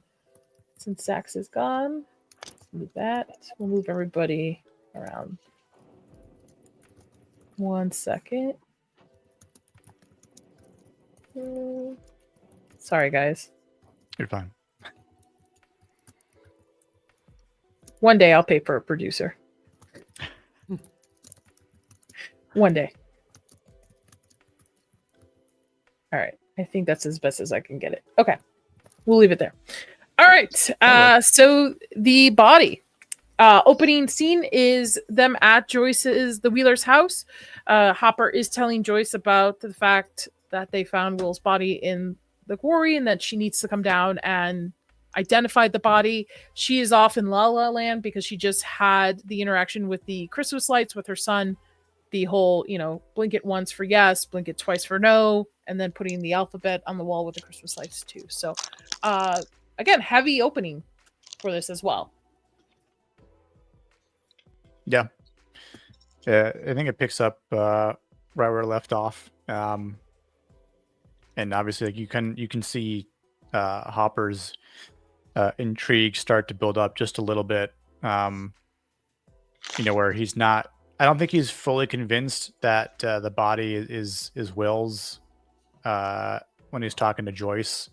Like, yeah, he has to deliver the news to her, but again, she's like, I'm not crazy. Like, I just spoke with him. So, and I always thought, like, in this scene, he's like, maybe she's right, but obviously, like, I know what I saw, sort of thing. But as we find out later on in the episode, did he really see the truth So it's a good opening again, like kind of building on that mystery and intrigue. I don't know if I completely agree with that. I don't think he's there yet with the supernatural element of it, and I think he still has a pretty good idea that Joyce is losing her marbles a little bit. But I think that he has been activated again, and his cop instinct is kicking up, and it just doesn't smell right to him. Yeah, not so much the supernatural, but just the fact that Will might not. There's like a small percentage that he's not dead, right? Just kind of like you were saying. Well, maybe, but I see. I just watched this episode today, so the look of shock on his face when he sees the body, and we'll talk about it more later when Nadia pulls the slide up. The look on his face definitely didn't give me any impression that he didn't believe the boy was dead. I think he just didn't believe the story about the kid getting lost and falling into the lake or in the quarry or whatever. I think he didn't believe that, but because he's extremely hesitant to perform this kind of, I don't know, invasive surgery he does later. So I don't know. I mean, I see where you're going with this, and I get it, but I think you're kind of assigning, like, looking back on it type, thing is, because like I said, I did just watch this today, and I kind of got the impression that he knew something was up and not right, but I think he was like more thinking Will fell upon something or witnessed something that he wasn't supposed to witness, and he got unalived. Keep in mind, he's not just a cop; he's also an ex-soldier, so he's seen shady stuff go on. And that's what I mean, like, because he's got stature in the law enforcement in Hawkins, so for the sake of seeing a dead body, you'd think that he would be able to actually visually confirm it, which we don't see him do up to this point. Because if he did, then what happens later on in this episode would have never have happened. So it's like I'm led to, like, that's why, like, when even like rewatching again today, I'm like, I don't think he like truly believed, like, again, like, it might be a 1% chance, but I'm just thinking like he never was fully on board. Like, not like a 50-50. I don't even think it was like a 70-30. It's like a 1 to 5% chance that, like, it's that itch that's like, maybe I will, flip that cop switch on and kind of get a little bit more investigative here and see what's actually happening, or if there is something, which again, kind of, we do see him kind of go down that road, but it is. I get it. Yeah, I get what you're saying, and I pretty much agree. I think it's more his cop instinct, his spidey sense, whatever you want to call it. Yeah, tingle. The thing that you have two different kind of cops. You have the kind of cops that are, like just technicians. They're red shirts. They're just there, which is his two deputies. His deputies. Yeah, they're NPCs, to borrow from Nadia. They ask the standard pro forma things. They walk around with the badge and gun and blah blah blah. Then you have the individuals, guy or girl, whatever, that they really have a mission. They're those kind of cops that their search for the truth is not going to be dissuaded by anything. They're going to get those little hairs on the back of their neck, like Mulder in X-Files. He knows that there's stuff that's going on that's behind the scenes. God, I hate this dad. Oh, I hate him so much. Only in the 80s would a chick that smoking hot marry a doofus like this guy. Come on. He knows what he's packing. I mean, he's packing a 401k and he's got a nice house, and he's probably paying for it. And then so it's like, "Where's my money? Where's my dinner, honey?" He can't be packing too much, or else she wouldn't have been skeeving on what's his name in season 3. That's true. So. Yeah. Listen, I think anybody be skeeving on Bill. Okay. Right. I'll take your word for it. This dude is a walking stereotype too. He's like, I don't know if they intended to write him this way or if it's just one of the few flaws in the show. But I mean, every word out of his mouth is it's so cliche. Like the boring dad husband who's like uninterested in everything going on around him and the family. And yes, a kid swears accidentally. And he's just like language. And he's just a walking cliche. And I don't know. Maybe they intended to do that to be comical. I think so. I think I think this is somebody's dad on the writing team. I think this is somebody who grew up in the 80s and that's their dad. Probably is. Yeah, because the show's too good to do that by accident. To have someone who's such a cliche there. I agree. Playing into all the 80s tropes of the parents being kind of just like aloof, detached, bored. Yeah. They want to play into like the journey of the kids angle to it. We get more of Eleven's powers here too. She's basically an antenna trying to communicate to Will on the other side to prove to Mike that she didn't lie, that Mike isn't dead. I'm sorry, Will isn't dead. Mike is the one that Finn Wolfhard, whatever.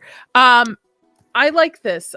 This gives again a little bit more Stephen King Loser Club Firestarter vibes throughout this. The relationship between the kids. And I think in this season, I actually prefer the storyline of the kids versus the adults and the middle school or junior hires. Yeah. They definitely are the focus. This is probably where like the kids as a group are at their peak. Yes, I agree. Because later on in the seasons, they're separated, or one goes off to like Dustin and Steve become a kind of, I don't want to say ship. They're not shipped, but like kind of they're a gang matchup. Yeah, matchup thing throughout the seasons. I feel like Lucas, they don't do anything really with him much. Yeah, and then he gets kind of dirty until like season 4. Yeah, well, his sister's brought in too as well. And then Mike is shipped with 11 the whole time. So Joyce losing her ever-loving mind, and I love it. And this is where they are identifying the body, where she's asked, I want to see his birthmark on his arm. And then she storms out afterwards.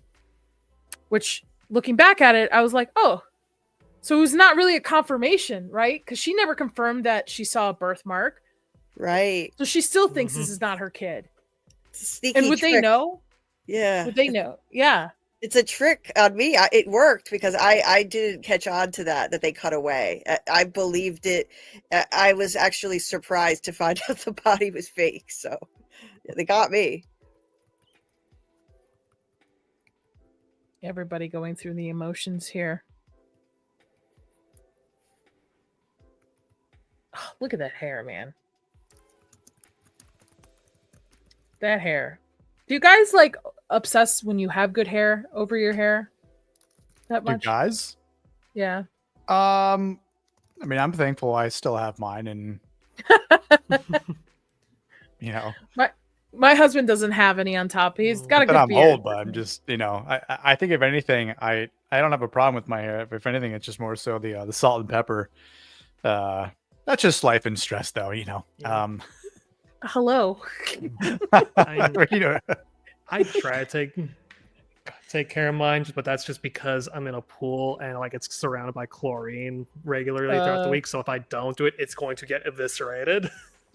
Yeah. It's the bare minimum to keep it from destroying itself. Just falling apart.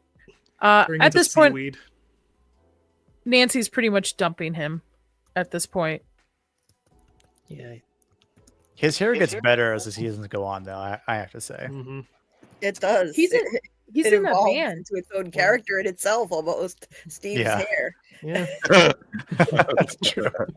He's in a band, and he actually does a really good song about Chicago that I have on my liked songs. Nice. What is the band he's in? Hold on. Now I gotta. Oh, that's right. I forgot he's in a band. Yeah. It's really good. I like it. I looked it up once. Nadia, we got to start doing like a scoreboard or a bingo thing for the audience where like every time there's a Stephen King reference, we mark it down or something. I'm totally cool with that if you want to take charge project of it. Yes. I'll get my dry erase board out, and every time there's a reference, I'll throw it up there. What is his band? Now I can't find it. He does have a bunch of songs. We believe you. Yeah. Professional music. Oh, he's known in professional music as DJO. Daijo?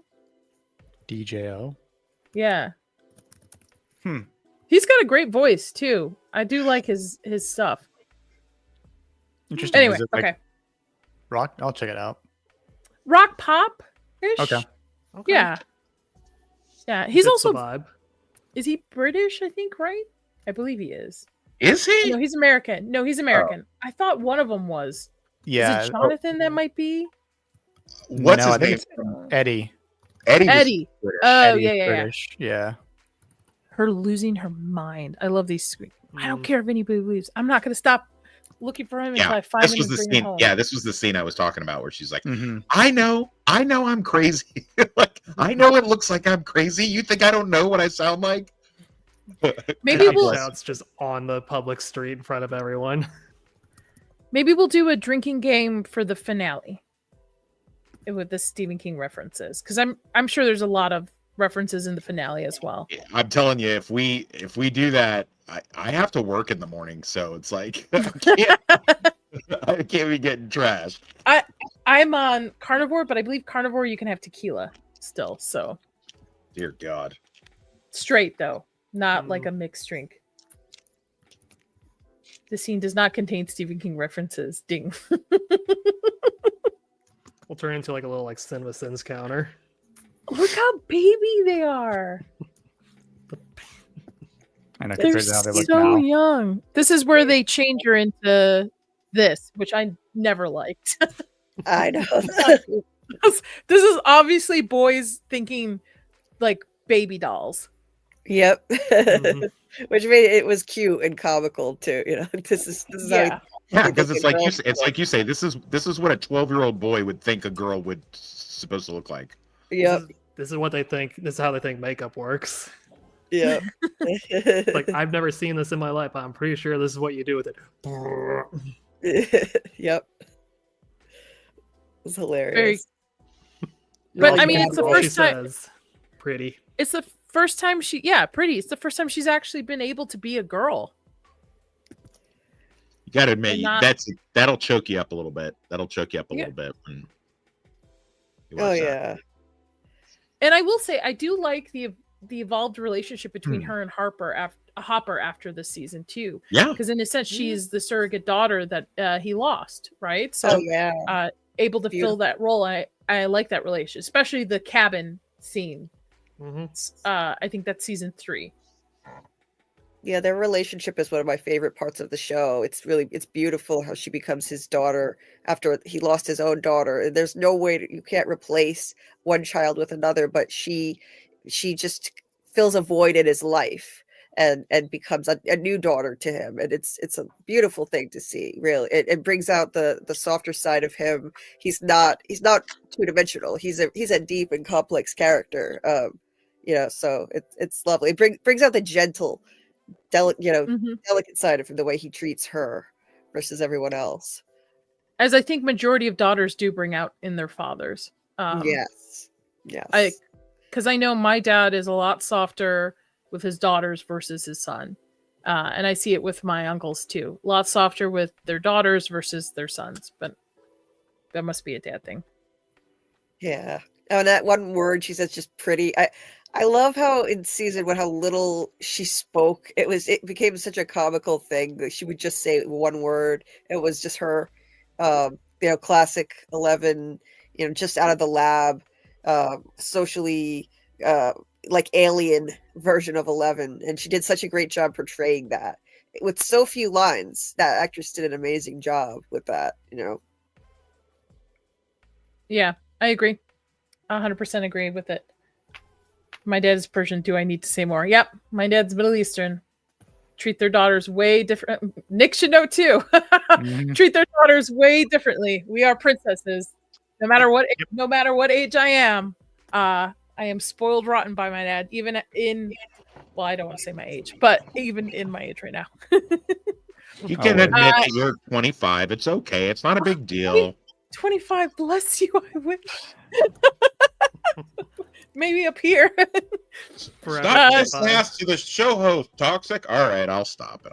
Everyone make sure when March comes around, we wish Nadia a happy 25th birthday. Yes. Yeah. Yes. And please hit that like and subscribe button. I am trying to get to 1,000 subs by my birthday, which is March 20th. So, yes. Thank you, Jana. But yes, your daughters are your princesses. My daughter's YouTube name is the Princess of Toxicity. So there you go. See, there you go. And I bet do you just have daughters? Just one daughter? No, she's the only one. Oh, she's the only one. Yep. Okay. Nick, any kids we should know about? Nope, just goddaughters that I mean, I'd probably treat one of them like she is my daughter. So I totally get the spoil your daughter thing, because I definitely do. whatever you need, whatever you want. Get it, buy it, share it, whatever. I agree. I do the same thing with my godson versus my niece. So like, I love my godson. He's adorable, but he's a little shit. My niece, though, she's a princess. It helps that she looks like me. Like, she's identical to me. Like, my sister is very mad that my godson looks like my other sister and my niece looks like me. So it does help. It does help. Yes. Sketch, any kids out in the wild we should know about? Heavens, no. Julie, I assume no as well? Nope. No kids. Okay. That we know about. Yes. I've got 5. If you guys want any, let me know. I'll Jesus. take care. Well, Yeah. I'm the oldest of 8. I shouldn't say anything, so. Damn. Yeah, right? Yeah, I know. The young government agent called Shepard is seen tearing his way through the living portal in the otherwise solid wall to enter the shadow dimension. Yeah, this is very creepy. I like, again, we're kind of, from the last episode, shifted the tone of the season into more of a serious, darker kind of horror aspect of the sci-fi, which I don't really think, even though I do love the other seasons, really capture this as well. This is also a fun little bit of because at this point we don't know what the upside down, the flip side world, we don't know what it is, and it's still very alien and unknown to us. And later, in this, they've got hazmat suits on and heavy weapons, and they're still getting ripped apart. Whereas later, people are just bouncing around in the upside down, doing all kinds of wacky shit. No PPE, no nothing. They're just jumping through there, and it's a fun game. So they have Geiger counters when they go in here, and those things, and they're like flying off the scales with like that stuff they keep making the whole thing. And then later in the season, they're just in there, just like, yeah, it's fine. Yeah. But, Toxic, have you read the comics? I have. Yes. Do they run across Will at all when they're doing this testing of them walking into this? No, but Will mistakes one of the there's a portion in which a I don't know, I guess you call him a guard, a soldier is over there, and Will originally mistakes him for a monster and then hides from him, and then realizes that it is a soldier and decides to try to get his attention, and then of course wackiness ensues with a Demogorgon. Sketch, what were you gonna say? Sorry. I was just gonna say, when it comes to like stories that have like a dark world or like a parallel dimension, most of the time the portals are like energy based, or there's like a lot more like particle effects going on. I like the direction they took this one, where it's a totally like organic portal.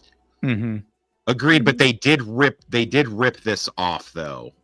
There was an early 80s TV show, actually on Nickelodeon, believe it or not, that they had basically the same thing, the upside down version, and it was like the way to get to it was it was kind of like a physical, like it looked like this does, like a living, breathing thing that you had to kind of push through in order to get into this other side where the monsters and stuff were. And I'd be really surprised if the Duffer Brothers and the showrunners didn't use that as inspiration for this, because it's the first thing I thought of when I started watching the show.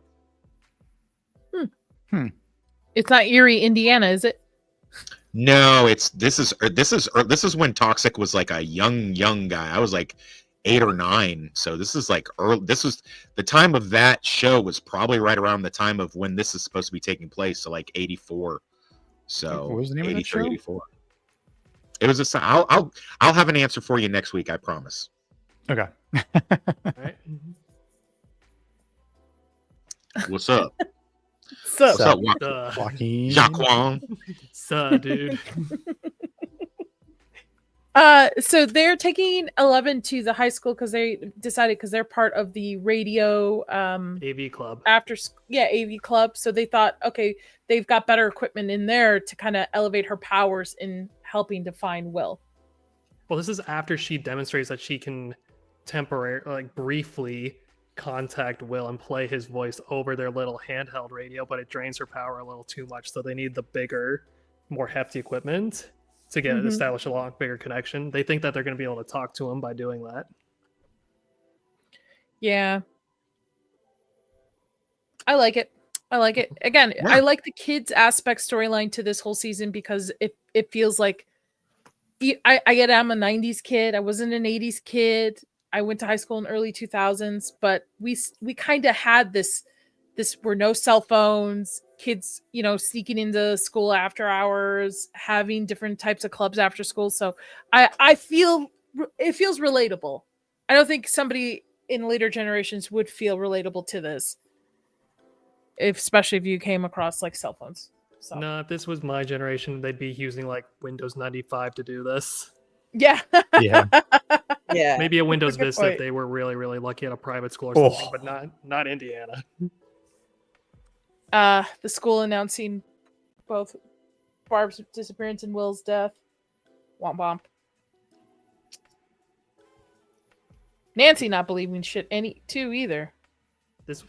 That auditorium meeting was supposed to be for Will's death because everyone still thinks he's dead. Mm-hmm. Mm-hmm. Yes. No. What did I say? That it was to alert everyone that Barb is missing. Oh, sorry. It's I get it. It's late for everybody, even me. I know it's only Barb. Justice for Barb. Justice for Barb. No one even cared about Barb. She was an afterthought. It's. I know. Except for Nancy. Nancy still cared. Nancy's That's her best friend. She's the only one who cared. Yeah, justice for Barb. The internet cared. The internet went crazy for Barb. Justice for Barb was a big thing. Oh yeah, absolutely. But on the show, the internet cared more than the show did. Yeah. I like these particles that just like hang out around this scene. Yeah. I also like the fact that they embrace the Star Trekism of basically they send a red shirt out to go like investigate, and I like how the like commanding officer's like, well, good luck, son. It's like, he knows he's not coming back. It's like, oh man, this is a shit job. I like Sketch, you mentioned earlier that they made it more organic. It almost looks like fungal looking fungus growing around. Well, it benefits with like having the spores flying around everywhere. Mm-hmm. I wonder if you breathe one of those things in, does a Demigorgon then like Alien where it just implants in you and it just well, not to I don't want to beat a dead horse with this plot hole, but a couple lines of dialogue just saying that all the openings that them and the Russians did over time made the other side less toxic because it kind of bled into our reality and stuff and made it so that they could go gallivanting around in season 4 with no kind of protection and stuff like that. It's just a quick little expositional dialogue would have covered that for me, but they never address it. They're just like, here at this point, it's like full hazmat suits and weapons. And then like season 4, it's like, trash can lid and bandana. Like, not even over his face either, just on his head and, wacky adventures. Kind of like how COVID went anyway. Oh, people using bandana. People didn't realize you had to use like medical grade masks, not bandanas. And if you took it off, you had to wash it in medical grade washers that only hospitals have. Stuffing it in your pocket and then putting it back on your face did not. That doesn't work, guys. That didn't work. Yeah, it defeats the whole purpose. Yeah. So it was funny seeing people still were using bandanas long after it was widely known that that doesn't work too. Yeah, it was annoying. It's like they listened, but they didn't listen at the same time. What's the ones you wear around your neck and then they would put them up over their face? The gator necks. Yeah, even people who like, work in contract work don't wear stuff like that. Yeah, and they're breathing in stuff all the time. So you would think but go ahead, put a diaper on your face. Anyway, 11 demonstrating her powers against the bullies, making him pee himself. I thought that was pretty good. You know, I've heard some blowback later Classic.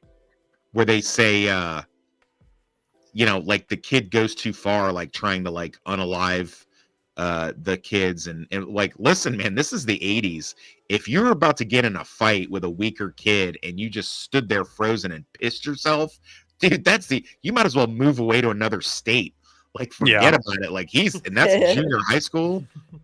Yeah, you're getting bullied all through the high school at that point. Like, well, that bully remembers he comes. They'll he come up comes with back. a nickname for you. Yep. Yeah, they'll never live that down. They'll have some nickname. Yeah, look, it's called Piss Boy. You know, just something. Mm-hmm. Yeah, that was in 6th grade. Dickhead. People don't forget. Doesn't matter. No. Junior high, I was the only white girl in my entire grade class, and I got nearly jumped in the gym for gym while we were changing one time by a bunch of girls. And I was a very tall girl and very bulky girl, so I was able to fight off a couple of them, and the teacher stepped in. But yeah,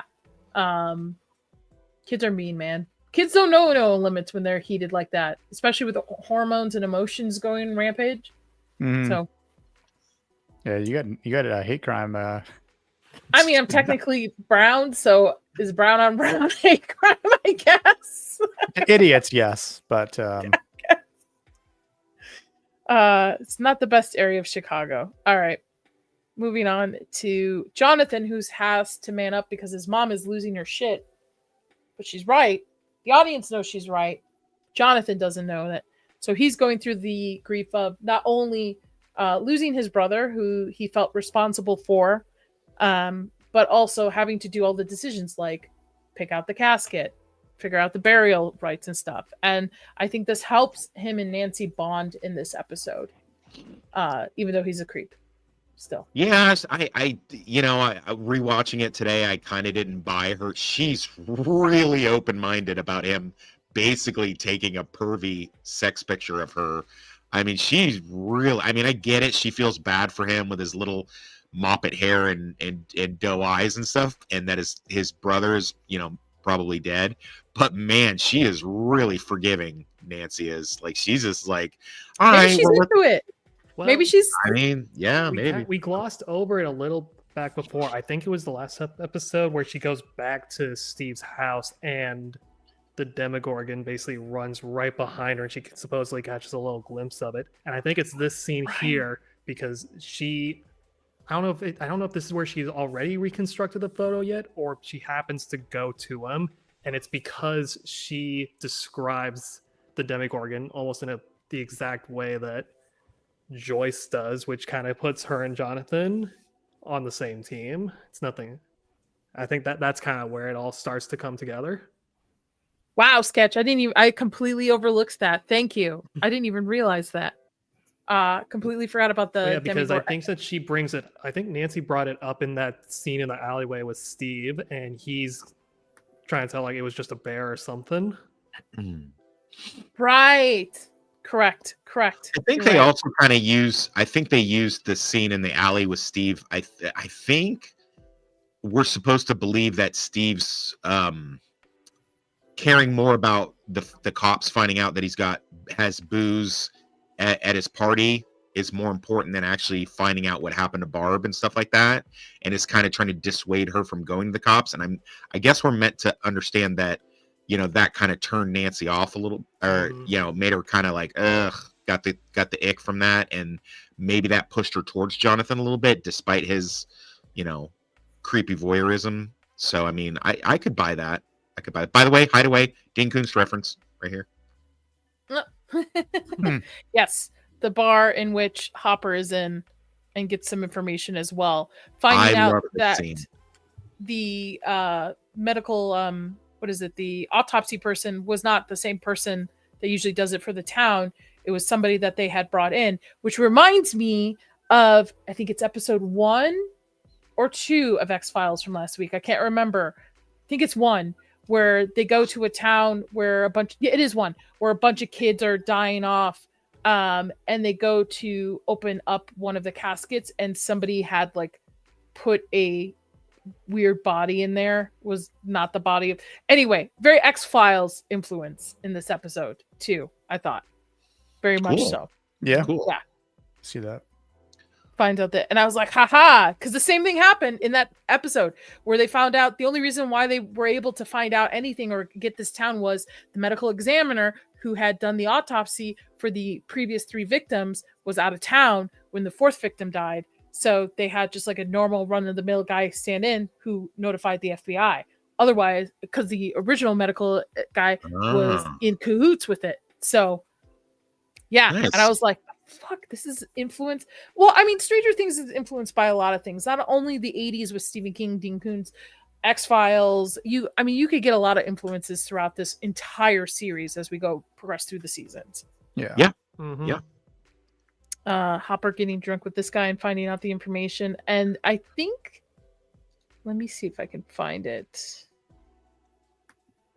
I like that it shows that he's like putting the pieces together. This puzzle is coming together for you, Hopper. You just believe, dude. Just believe. Existence Well, is supernatural. Again, it's cop instinct, isn't it? Because he's like, he knows what a cop procedure is. He's worked patrol. He knows that, you have certain areas that you're supposed to look at. This guy's a state trooper. If it's not state land, he would not have had any reason to be over there. And I like how hot this could have been done so wrong. He could have just shown up and like tried to strong arm him, but he's slick about it. He's hanging out at the dude's bar, pretending to watch the game with him, buys him a drink, talks about his daughter. And then the guy isn't adversarial or cut off. He's like, hey, what's your daughter's name?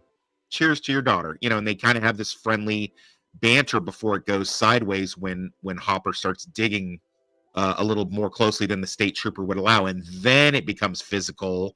And it's not just him punching the dude and getting the info. There's consequences to the physical because the feds or whoever they are, Secret Service, DSI, whatever you want to call them, they're out there watching this guy and watching Hopper, and they see this exchange and know something's rotten in Denmark because there's so they see him roughing up their patsy or whatever he is. Then and Hopper gets the information that he wants. His hunch is turned out to be correct. Agree. Breaking news. I got my YouTube partnership. Hey. Nice. Yay! Congrats. Nice. I'm so excited. That's Now I got to awesome. figure out membership, but and badges and emojis and all that other good that work. now? I'm just kidding. Right? Just figuring you figuring it out will help. Yeah, maybe I'll put some Stranger Things emojis in it too as Tier well. 1 but yes. Demogorgon. Tier 1 Yes, Demogorgon. I am. I'm gonna do a xenomorph as well There we there go. too. So a couple of things. So sorry to interrupting that. I was listening, but I saw it pop up and I was like, oh, very cool. Okay, Awesome, Logan. all right. 6 months of hard work. Good job. Hell yeah. What is this? Don't make that face. What is this? I just thought that'd be something funny to put up. Well, not all of these. Don't go to all of them. I just thought the Anna Kendrick thing would be good for your happy announcement thing. Oh, thank you.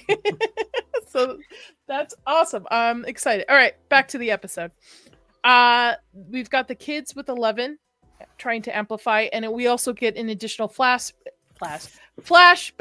of her back at the facility as well, too. And I like that they've in a sense like incorporated these flashbacks just little by little instead of just giving like a full episode on it. I mean, eventually we do get a couple of those episodes, but I like in the beginning of this season where it's just like you're kind of putting the pieces together with her past on it.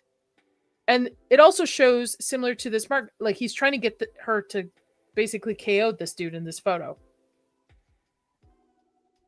Become the assassin that he wants. So That ties in, establishes that she's been tasked with like locating people before. Mm-hmm.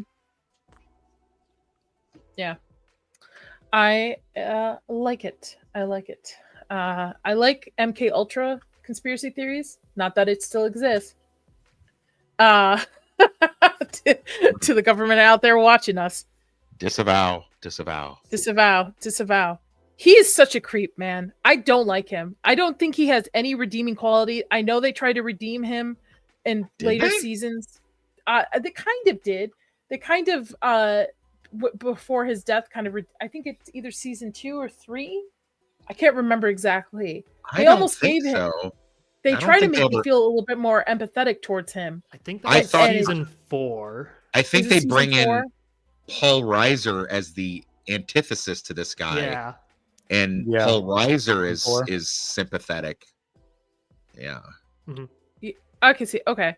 I thought throughout the series they do kind of try to make you feel sympathetic for him. I think so too. I mean, they definitely try.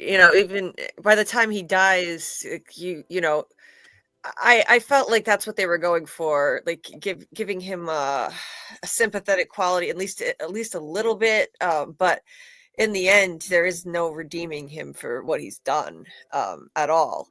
But I definitely think that they were trying to show that he's more complex. He's not a cartoonish 2-dimensional villain. There are complexities to him, like everyone else. Yeah, I agree. And we get back to Joyce with the Christmas lights. Kids trying to amplify the voice. And where she's knocking down and almost the upside down is coming through her wall. Oh, that was amazing. That was really cool. Yeah. See what you can do, guys, on a $10 million budget per episode instead of the crap of the Star Wars shit you put out, Disney. No offense. Sorry, I'm monetized now. I got to be a Disney shill now, right? Like something like $230 million for all 6 episodes of Secret Invasion or something like that. So horribly done too. $10 million, get a good granted though, we get a lot of unnamed actors in this first season, right? A lot of these kids aren't well known. Winona Ryder, I know she has a career, but she's not like an A-list actress at this time, right? David Harbour is another unknown, really. So they could keep it down to 10. I don't think Netflix or the Duffer Brothers knew exactly what they had. Or that this was going to be such a hit as it was. Yeah, I think so too. Who's Barb? Bobby, where have you been? R.I.P. Barb. Hashtag justice for Barb. Yep. You're going to have to watch the replay. We also start to see that 11 kind of has a limit to her powers too as well. Yes. But it grows over time, which I like. I like they don't Mary Sue her and just give her ultimate power right away. She has to go through these changes. And to me, it kind of reflects her puberty throughout these seasons too, as well. The older she gets, more grown she is, the hormones and stuff, power amplifies. Yeah. Also Stephen King reference, because that's what they say in Firestarter and Carrie and a couple of the other books that have to do with the puberty is when they get to the pinnacle, when they start, the power starts to become, huge. Mm-hmm. I want to say I like this whole little scene with Joyce just going ballistic on the wall. It's crazy.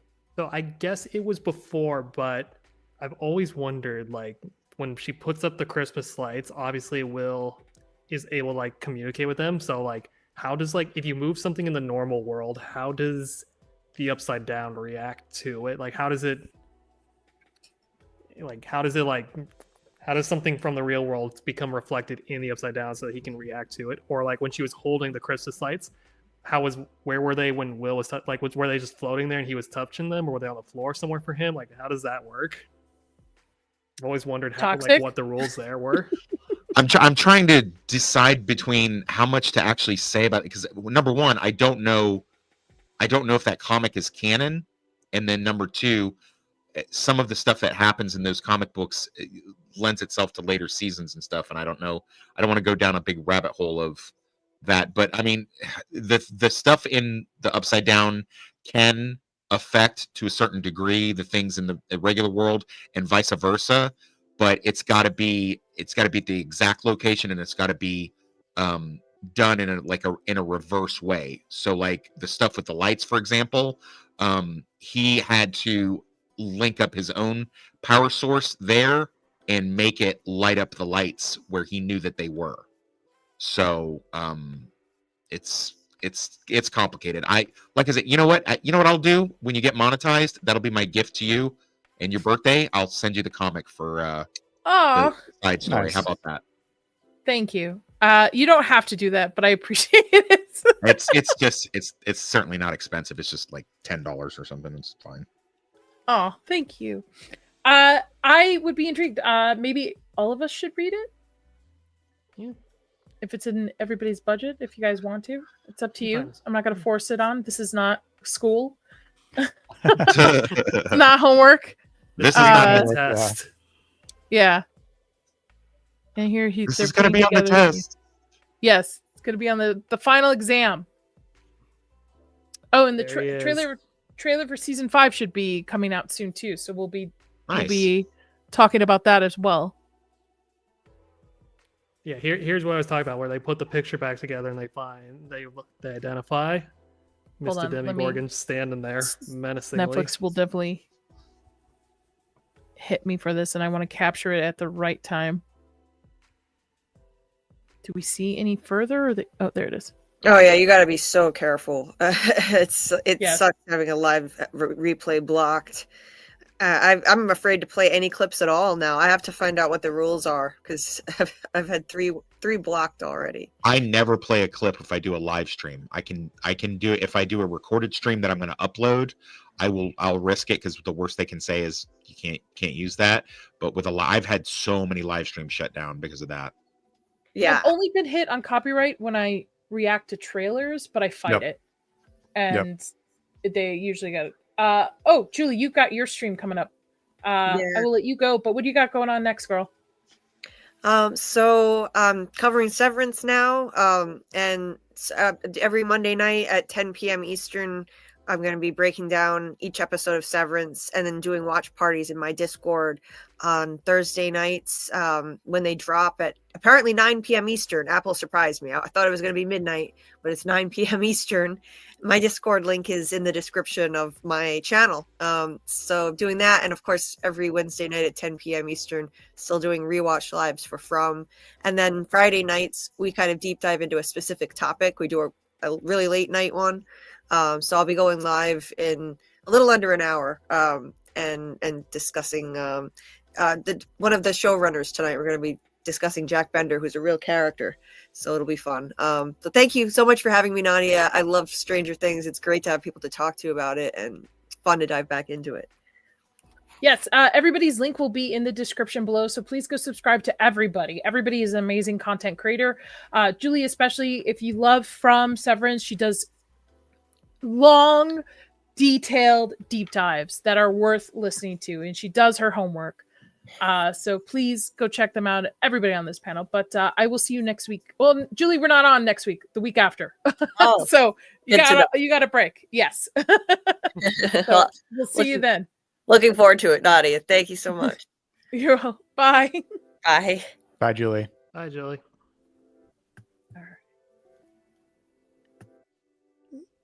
Let me remove her thing. We're almost through this, guys. And then there were 4. I know. And then there were 4. 4 episode 4. Whoa. Big ship. What? Yo, big ship. I don't have it. Thank you. Oh, thank you so much. Oh my God. What a good guy. I know. I don't have any clips to play yet, but thank you, Big Ship. Thank you so much. I really appreciate it. And I will promise nothing about my Romulus takes on Niet's stream tomorrow. So, but I'll keep you in mind. Thank you. Awesome. My first super chat. Wow. Okay. Hell yeah. I'm giddy. You went big with it too. Good Lord. Yeah. Well, they don't call him Big Ship for nothing. I mean, yeah. Man lives up to his expectations here. Thank you. I really you have. I'm gonna start crying. Hold on. Hold it together, Nadia. Don't show a emotion. commercial break. Just light. Big ship, big pockets. Sketch. So we get the end closer to the end of this episode where Hopper decides to investigate on the fake body. I'm not monetized for you. Well, I don't know what to tell you, Zax. It's Canada. You might have to refresh because I went in and I had to like refresh it. Yeah, turn it on and stuff. Thank you, I see Julie. it. Super chat. Oh my god.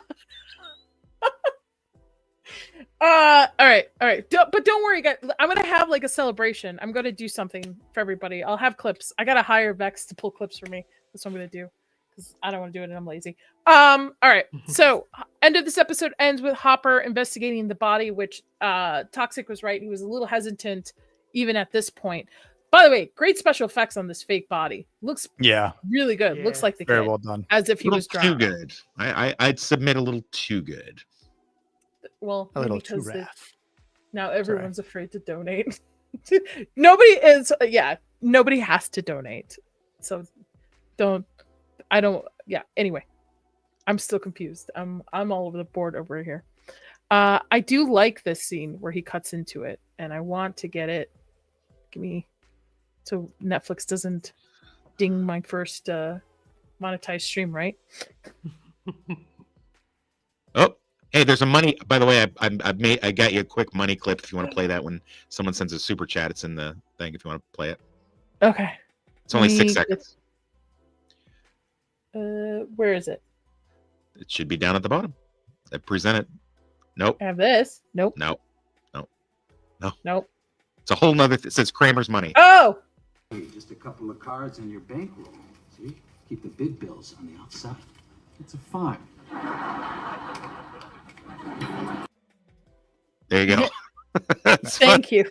That's the best I could come up with on last second. No, I appreciate it. I have like clips on my other like media side of the StreamYard for horror stuff, but it would completely change the Stranger Things layout I have. I hear you. Okay. Come on, get to the scene already, Hopper. I missed it a couple of times because I'm like looking at two different things. There we go. Add to the stage. Cuts this body open. Dude, guys, stop it. Jana, to 2025, the year of the nipple. Dieter, thank you. I think that's British pounds or something. That's not American. Yeah. But I appreciate it nonetheless. You guys are awesome. Yeah. I knew as soon as that was too tough to slice open, that was a fake body. Mm-hmm. I love the look in his face. He's like, "Are you shitting me right now?" Like, maybe Joyce is right. Yeah, that's what I'm saying. It's he was like, "Oh, that like 1% just shot up." Like, all right, like maybe it's like 50-50 now. Like, there's something really, really sketchy coming our way. No, go higher than 50-50 on that one. Yeah. I mean, it's probably like good, like 90% chance here. Like, she's right. You know, the minute no blood came out when that knife went in, he's like, shit. Even that if it's human skin, even though he's not hitting bone right there, there is a plate there, but this knife's not that deep enough. That knife should easily have just like sliced open, even if the body has been there for a while. Cartilage would have hit it. Yeah, and it had not. So that was definitely a rubber body. Ends up back at the quarry, and I think that's the end of this episode. Yeah. So that is Stranger Things, episode 3 and 4. Toxic. Final thoughts on this episode? Great couple episodes. I mean, it pushes believability a little bit there at the end because I don't know in 1983 if they had the technology to come up with a real life looking fake kid, but I don't know enough. You know more about special effects stuff than me, so I don't know if in 1983 if that was possible. So the 80s? I mean, yeah, because the 80s was starting to, and if it's government facility, I would say because the 80s was the start of a lot of hardcore special effects careers in movies. Tom Savini being one of them, so I could see that. Especially if you're not looking at the body up close either. Right. Okay, fair enough. Mm-hmm. But yeah, no, great couple episodes. This you're gonna hear me say this multiple times as we carry on, but the show what it does good, it doesn't do a whole bunch of jump scares or bloody violence or anything like that. What it does good is it creates an atmosphere of dread. You feel like saturated in this atmosphere of the show. You feel like the kids, you're in trouble with the kids. You need to read that real quick. You got a super chat. I know. Zax was still on the panel. Also, congratulations, Doc. Thank you, Zax. Okay, I hope Zax has found some pants. Yes. Right now. He spent his pants money on the super chat. Yeah. But yeah, it's it does that right. It gets it right. Everybody fires on all cylinders. These couple episodes are great follow-ups. I mean, I think I agree with Julie. I'll let you know later on as we progress. I'm trying to do what you suggested and just watch 2 episodes at a time and not binge the whole thing so that I can keep it fresh in my mind as we go on. But I don't recall a bad episode in season 1. I can't think of one off the top of my head. I agree. I can't even either with season 1. We'll see as we progress more. We're halfway through the season. So with episode 4. Nick, final thoughts. Yeah, just another fantastic episode. I'm going to agree with Toxic, your sentiment about this season just being great from start to finish. And I think that is a testament to how much everyone talked about season 1 when it first came out. Like it came out and it made such like a big impact to everyone, because that's all I remember a lot of people talking about was Stranger Things. I'm looking forward to season 2 and, what was going to happen. But, great usage of the practical effects, obviously like the acting was well done, even from like the kids, and even someone as an NPC like the Mike's father, right? But it's just good to kind of see some of the relationships building, and there's great storytelling here, great arcs that we're seeing from every single character. There's really not a lot of bad things to say, which does make it kind of hard to rate an episode like this. But even if I did, I'd say like this episode to me like might be like a 9. So like I feel like from episodes 1 to 4, like for like the first half of the season, like we know we are already dealing with a what will be a great show overall, and at least that would be the hope. But it just gets better from here on out, which is awesome. I'm doing the same thing. I'm only watching 2 at a time, and just kind of keeping it fresh in that sense, because I haven't watched season 1 since it came out. So a lot of this is kind of a bit of a refresher here, but it's kind of good to get that knowledge soaked back into our brains here, and just kind of give it like another take as to what we feel now, 9 years later almost. So just great job with the brothers. I agree with you. I think this rewatch will help us with insight once season 5 gets out. Yeah. And I love rewatching it with you guys, because we can talk about it and lead into season 5 instead of just binging all the seasons before season 5 drops. Yep. So Sketch, final thoughts. Okay. Yeah, so I have tremendous respect for this episode, because this is about the point in most show seasons where they'll kind of take a little bit of a dip in some of their pacing or maybe some of their tension. Kind of it's like that little mid-season valley almost before they come in for like their big finale where they're going to burn all of their hype. But it's a real testament to the Duffer Brothers' writing ability to not only just keep the pace up, but then to escalate it on each and every one of these subsequent episodes in the way that they do. They really just knew how to make the most use out of each of those episodes and each of those pages. It really is just like testament to just good television episodic writing on their part, I think. Yeah, I agree.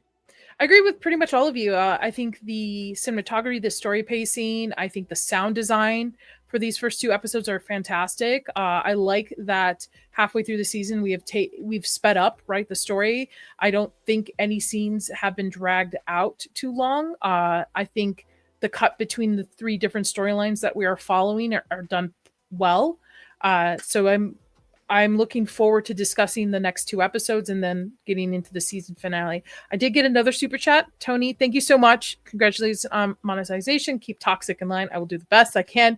Check out the trainer. Please do a review for me. The trainer That's his new movie. That's his new movie. Oh, okay. That's Tony Kaye, the director of American History X. Are you fucking serious? I love that movie. Why didn't I put that together?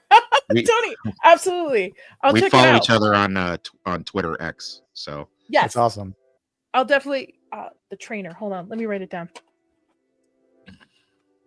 See, making new friends everywhere I go. All right. So on that note, thank you everybody. You guys are awesome. Toxic. What do you got going on next? Tomorrow I'm being interviewed on the Outcast Creative, Lance's channel. He's going to talk to me about my book, Slapdash, and what my writing thing has got going on, which is going to be a trilogy based on those 3 stories. And I think we are going to effort a Highlander stream maybe Sunday when I'm off. I don't know. I got to work tomorrow and then kind of jump through my butthole in order to make it to the interview on time. But make it I will. And then Sunday night, of course, I'll be on Dorkside unless and until Enzo decides to switch it to Mondays, which he may very well do. I'm not 100% sure on that. So. Before Nick, I just want to point out Julie did give us her rating 10 out of 10 for her. I forgot, where is it? It's somewhere in the chat. Nice. Where is it? Love this episode. Reveal the fake body was fantastic. Joyce taking Will through the wall with the membrane there, hacking into the wall, but it just makes a hole for her to the front porch. So yes. So Julie, thank you for being on the show. Nick, what do you got going on next? Where are you in subs? Where are you in subs? I think 179. So I'm like 321 away from having 500 at least. Okay. So. Let's get them there, guys. Let's get him there. Fantastic content, especially if you like Dune Prophecy over there. Again, everybody's links are in the description below. Please go subscribe to him as well. Fantastic stuff. So sorry, go ahead, Nick. You're fine now. Thank you for plugging me. No, I've actually got a Landman season 1 full review coming out soon. Probably this weekend is when I'll drop it. And which is a great show. Highly recommend that. As far as streaming, you can catch me maybe tomorrow. I don't know if I'm gonna be on tomorrow talking about Romulus on Film Comics Explained with Niat and Nadia and a bunch of other people. We'll see. And then Tuesday, you can catch me on Gooch, his channel for Diabolical Souls, talking about Primal. Wednesday, I'll be on there to talk about Rogue One, and then Thursday, I'll be on there to talk about Kaiju number 8. And that's it for next week, because then we're off next Friday. Yeah. So, and then I should also have a Silo season 2 full season review sometime next week, a video for that as well. So, and Austin, you and I need to talk about the Wolfman. So at some point. You know, he didn't tell me what he thought about it. I was like, so what'd you think? And he's like, we'll talk in person. And I was like, okay. So you won't. Let me tell you, that review embargo killed me. Like, because every time somebody was like, I'm super excited for this, I was like, oh no. I could tell just by the way you reacted. I'm like, it ain't good. Like, Blue Collar mentioned you a lot today, Nadia, when we reviewed it. We reviewed it earlier today. I love Blue. I bet he found at least something good about it. Did he? He did. Yeah, he did. Actually, yeah. It started and ended, or just kidding. I gave it 3 points. Practical effects usage. Cinematography was not that bad. And I saw it for free. Yeah. Blue Collar loves the movies. He loves his Regal app. He just likes to go to the movies. He has like most of us, he has a dreary job that he's not always happy with, and he likes to go to the theater. He likes the whole experience, and I don't fault him for it. And he generally, if you hear a bad review from Blue, it must have really been bad. So I'm the same way. Not being able to work on movies anymore, YouTube is my outlet. So to be able to go to see movies, to talk about it with my friends, that's my outlet now, my creative outlet, instead of working on them. So, Sketch, what do you got going on next? Okay, well, I have had to push back some of my work on some of my sound designing work. So we brought it up a little bit here, but how much we love the way that the Demogorgon sounds. But if you want to hear some more creature sounds, I'll have a couple of them coming out over the course of February. But if you want something you can listen to in the meantime, I have a standalone audio production called Stowaway, which is a 15-minute radio drama that features those dreadful atmospheric tones and an alien creature for everyone. And you can check that on the channel now if you want it. Awesome. Again, everybody's links will be just, please go check out everybody. Everybody's so creative on these panels. You guys are awesome. As for myself, I'll be back here tomorrow morning talking about X-Files Season 1, Episode 3 and 4. Just watch those today as well. I've got some thoughts. What I will say, when somebody mentioned to me that the Monster of the Week episodes are going to be pretty cool, and I did get one of those, and it was pretty creepy and pretty cool. So I'm going to talk about that, and then I'll be on Niet's channel talking about Alien Romulus, defending my case that I like Romulus better than Aliens. Not that Aliens is a bad movie. Aliens is a fantastic action movie. It's a 10 out of 10. I just prefer Romulus just slightly more for the aesthetics. So I'll be there with Leon defending that movie. So, and maybe Nick. Nick's probably going to be on the other side. Thank you again to everybody who super chatted. Big Ship, dude, thank you so much. Jana, Dieter, Zax, Tony, you guys didn't have to do it. Thank you so much. I'm so grateful for it. I wish I had stuff to play for you. Maybe in the future. I'm gonna have to hire Vex now. Put her on retainer for it. So until then, I hope everyone stays safe and stay spooky.